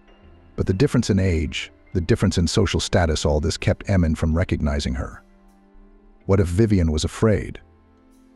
If this girl showed her sympathy in any way, a special sympathy, not her usual friendliness, Emin would be the happiest man in the world. He would immediately confess his feelings to Vivian. He would have been able to make her life bright, carefree, pleasant. But no, Vivian clearly didn't see him as a potential mate. And then Emin had a rival, which prompted him to take more decisive steps. It was Kamil, a student. He used to show up at the bar a lot, all unkempt, with a vague look in his eyes. The guy would try to get drunk as soon as possible. Then this senseless body was dragged by a cab by one of his friends. Emin understood perfectly well he does not get drunk just like that almost every day. The young man's life has clearly had some trouble. Nothing. The young will come to his senses, calm down. Who doesn't happen at that age? Or maybe his behavior will get him into trouble. That's just the way it is. But Vivian, beautiful Vivian, for some reason could not remain indifferent to the misfortune of this Kamil. Emin watched with envy as she sat beside the boy, stroked his shoulders, said something soothing. Kamil at first didn't seem to take Vivian or her support at all. But then he began to smile, to answer her something. Their conversations went on for hours. What they talked about, Emin didn't know, but of course perfectly understood what was going on. Between the young people, clearly budding relationship. And Emin did not like it. He had already realized that he had the strongest feelings for Vivian that he had ever felt. She special Emin shook his head, looking at Maggie McCullough. I still think so. There's no one else like her. She just nodded. It was a pity the woman herself realized it too late. Her sister-in-law was truly a miracle. Sincere, warm, kind. Kamil gradually, under Vivian's influence and support, came to his senses. It was no longer a lost, permanently inebriated guy, but a very even handsome young man, witty, funny, lively. He and Vivian started dating, and only then Emin decided to act openly. There was no time to think about it, so he simply asked Vivian to sit down at his table one day. This had already happened, and more than once. The girl often sat down with some of the regulars, then to others to chat, laugh. She liked socializing. I told her all about me, Emin shook his head. Right there. What is interesting, I write songs, including about love. I never complained about my lack of eloquence. But here, I couldn't string two words together, stammering, trying to formulate phrases correctly. And she sat there seriously, looking at me and not saying a word. She let me speak, didn't interrupt me. It was an amazing moment. I wrote a hit song afterwards. I even played it today. People always love it. It touches people, I guess. Vivian listened to Emin, smiled sadly at him and said what the man knew already. She loves Kamil, and Kamil loves her. Without her, he will fall again, flying at breakneck speed into the abyss. Turns out Kamil had been through an unhappy love affair. Some adult married woman had captured his heart and mind. They met, started dating. Young, handsome guy was a way for this lady to get away from the gray of everyday life. A fleeting diversion. But Kamil fell in love for real. His mistress, which is quite natural, left the young admirer when she was bored with their romance, found a new friend, and Kamil here sought her. When Kamil realized that it was useless, he realized that this woman never had serious feelings for him. He started drinking heavily, almost got kicked out of university, didn't socialize with anyone. Vivian saved him back then. If it wasn't for her, that Kamil wouldn't have stopped. He didn't have a chance. She got him out and him. He practically sent her to the afterlife. Maggie McCullough thought for a moment. Yes, indeed, she had sensed something was happening to her son when he lived alone in Los Angeles. But on the phone, Kamil had reported in a casual tone that everything was fine and then immediately dropped the call. And that's what really happened. Personal drama. Vivian pulled him out, brought him back to life. McCullough should have been praying to her as a mother. Except they didn't tell her anything, the young ones. Camel probably didn't want to. And Vivian didn't seem to want to make a big deal out of what she'd done. When Maggie McCullough learned the truth, she felt even more for her sister-in-law. Wow, she rejected a man like a chicken. And for Camel's sake, she got the lad out of trouble and left the capital with him. Before Camel, she was lucky. Lucky as it is rare for anyone in the world to be lucky, the woman thought. She understood her son's condition better now. Vivian had saved him, and he had put her in such danger and put her in a coma. The weight of guilt now weighing on Camel's shoulders must be enormous. It's a warm September day. A couple of elderly couples and a young man and woman are walking along the promenade. Camel gently supports Vivian by the elbow. She is still very thin, but her eyes look meaningful and eager for life again. They are in Miami. The girl had never walked along this wonderful promenade before and was now enjoying the views.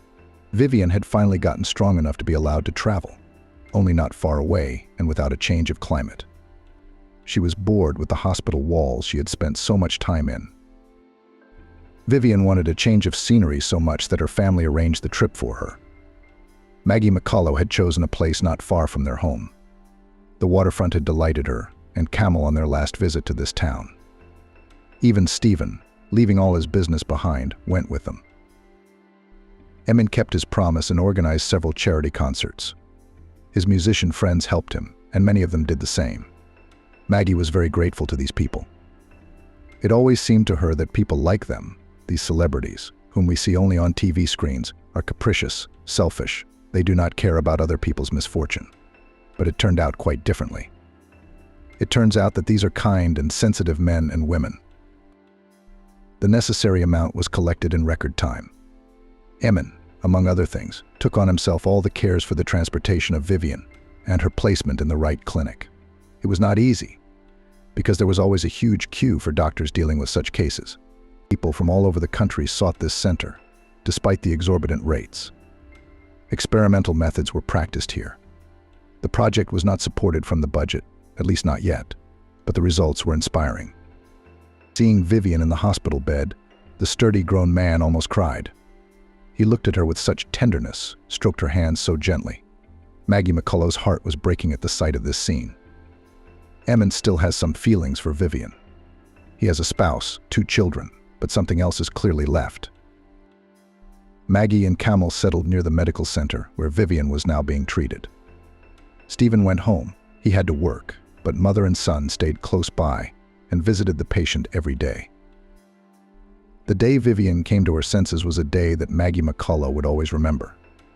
On the morrow, nothing heralded such joy. Maggie and Camel were going to the hospital as usual. And then the call came. They were asked to come quickly, for Vivian had opened her eyes and was trying to speak. The girl immediately recognized them as soon as they burst into the room.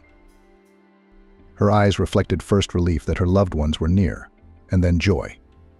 The doctors had made no guarantees, had warned that Vivian might be different, and had even said that she probably would be. But in front of the astonished Maggie McCullough and Camel was she the very same Vivian. There could be no doubt. Vivian was not going anywhere. Everything would be all right now. Emin had also visited Vivian in the hospital after she woke up. Maggie didn't know what they talked about. It was none of her business. But the woman was open to the possibility that the girl would go to Emin or just leave. After what Camel had done, she had a right to resent him. Vivian almost died because of her husband's carelessness. Well, would Maggie McCullough have accepted such a decision from her daughter-in-law?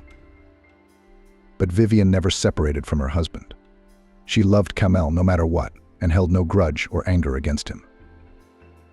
It was my fault too. Vivian shook her head. I saw him drinking and sat down with him. I didn't talk him out of it. I didn't even try to talk him out of doing something dangerous. Did you want to get home so badly? I figured it'd be okay. I mean, we could have both died. Fools. The recovery was long and difficult. Maggie McCullough, Camel, even the ever-busy Stephen were all there for Vivian, helping her, supporting her. Sometimes we had to force her to do exercises through pain and tears, and then calm her down. But the result was impressive. Vivian first sat up, then stood up, then started walking. And now she is almost the same as before, only very weak and cannot gain weight. But the doctors say she'll get there. They were generally very complimentary of the patient and her support group. Kamal has changed a lot because of this situation. He has become more mature, responsible, and serious. He now practically never leaves Vivian's side, warns her every wish, protects her. Youthful adventurism, carelessness, disregard for rules and frameworks, all this is in the past. It was all gone. Maggie McCullough was glad to see it. The accident that could have ruined the lives of so many people was a serious lesson for everyone. Maggie had learned a lot about her sister-in-law, and now saw her through very different eyes.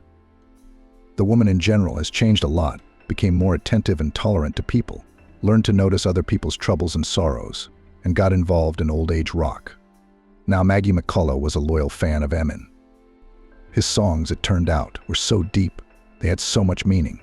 One of Emin's compositions was exactly what was playing in her headphones right now at this moment. Maggie smiled.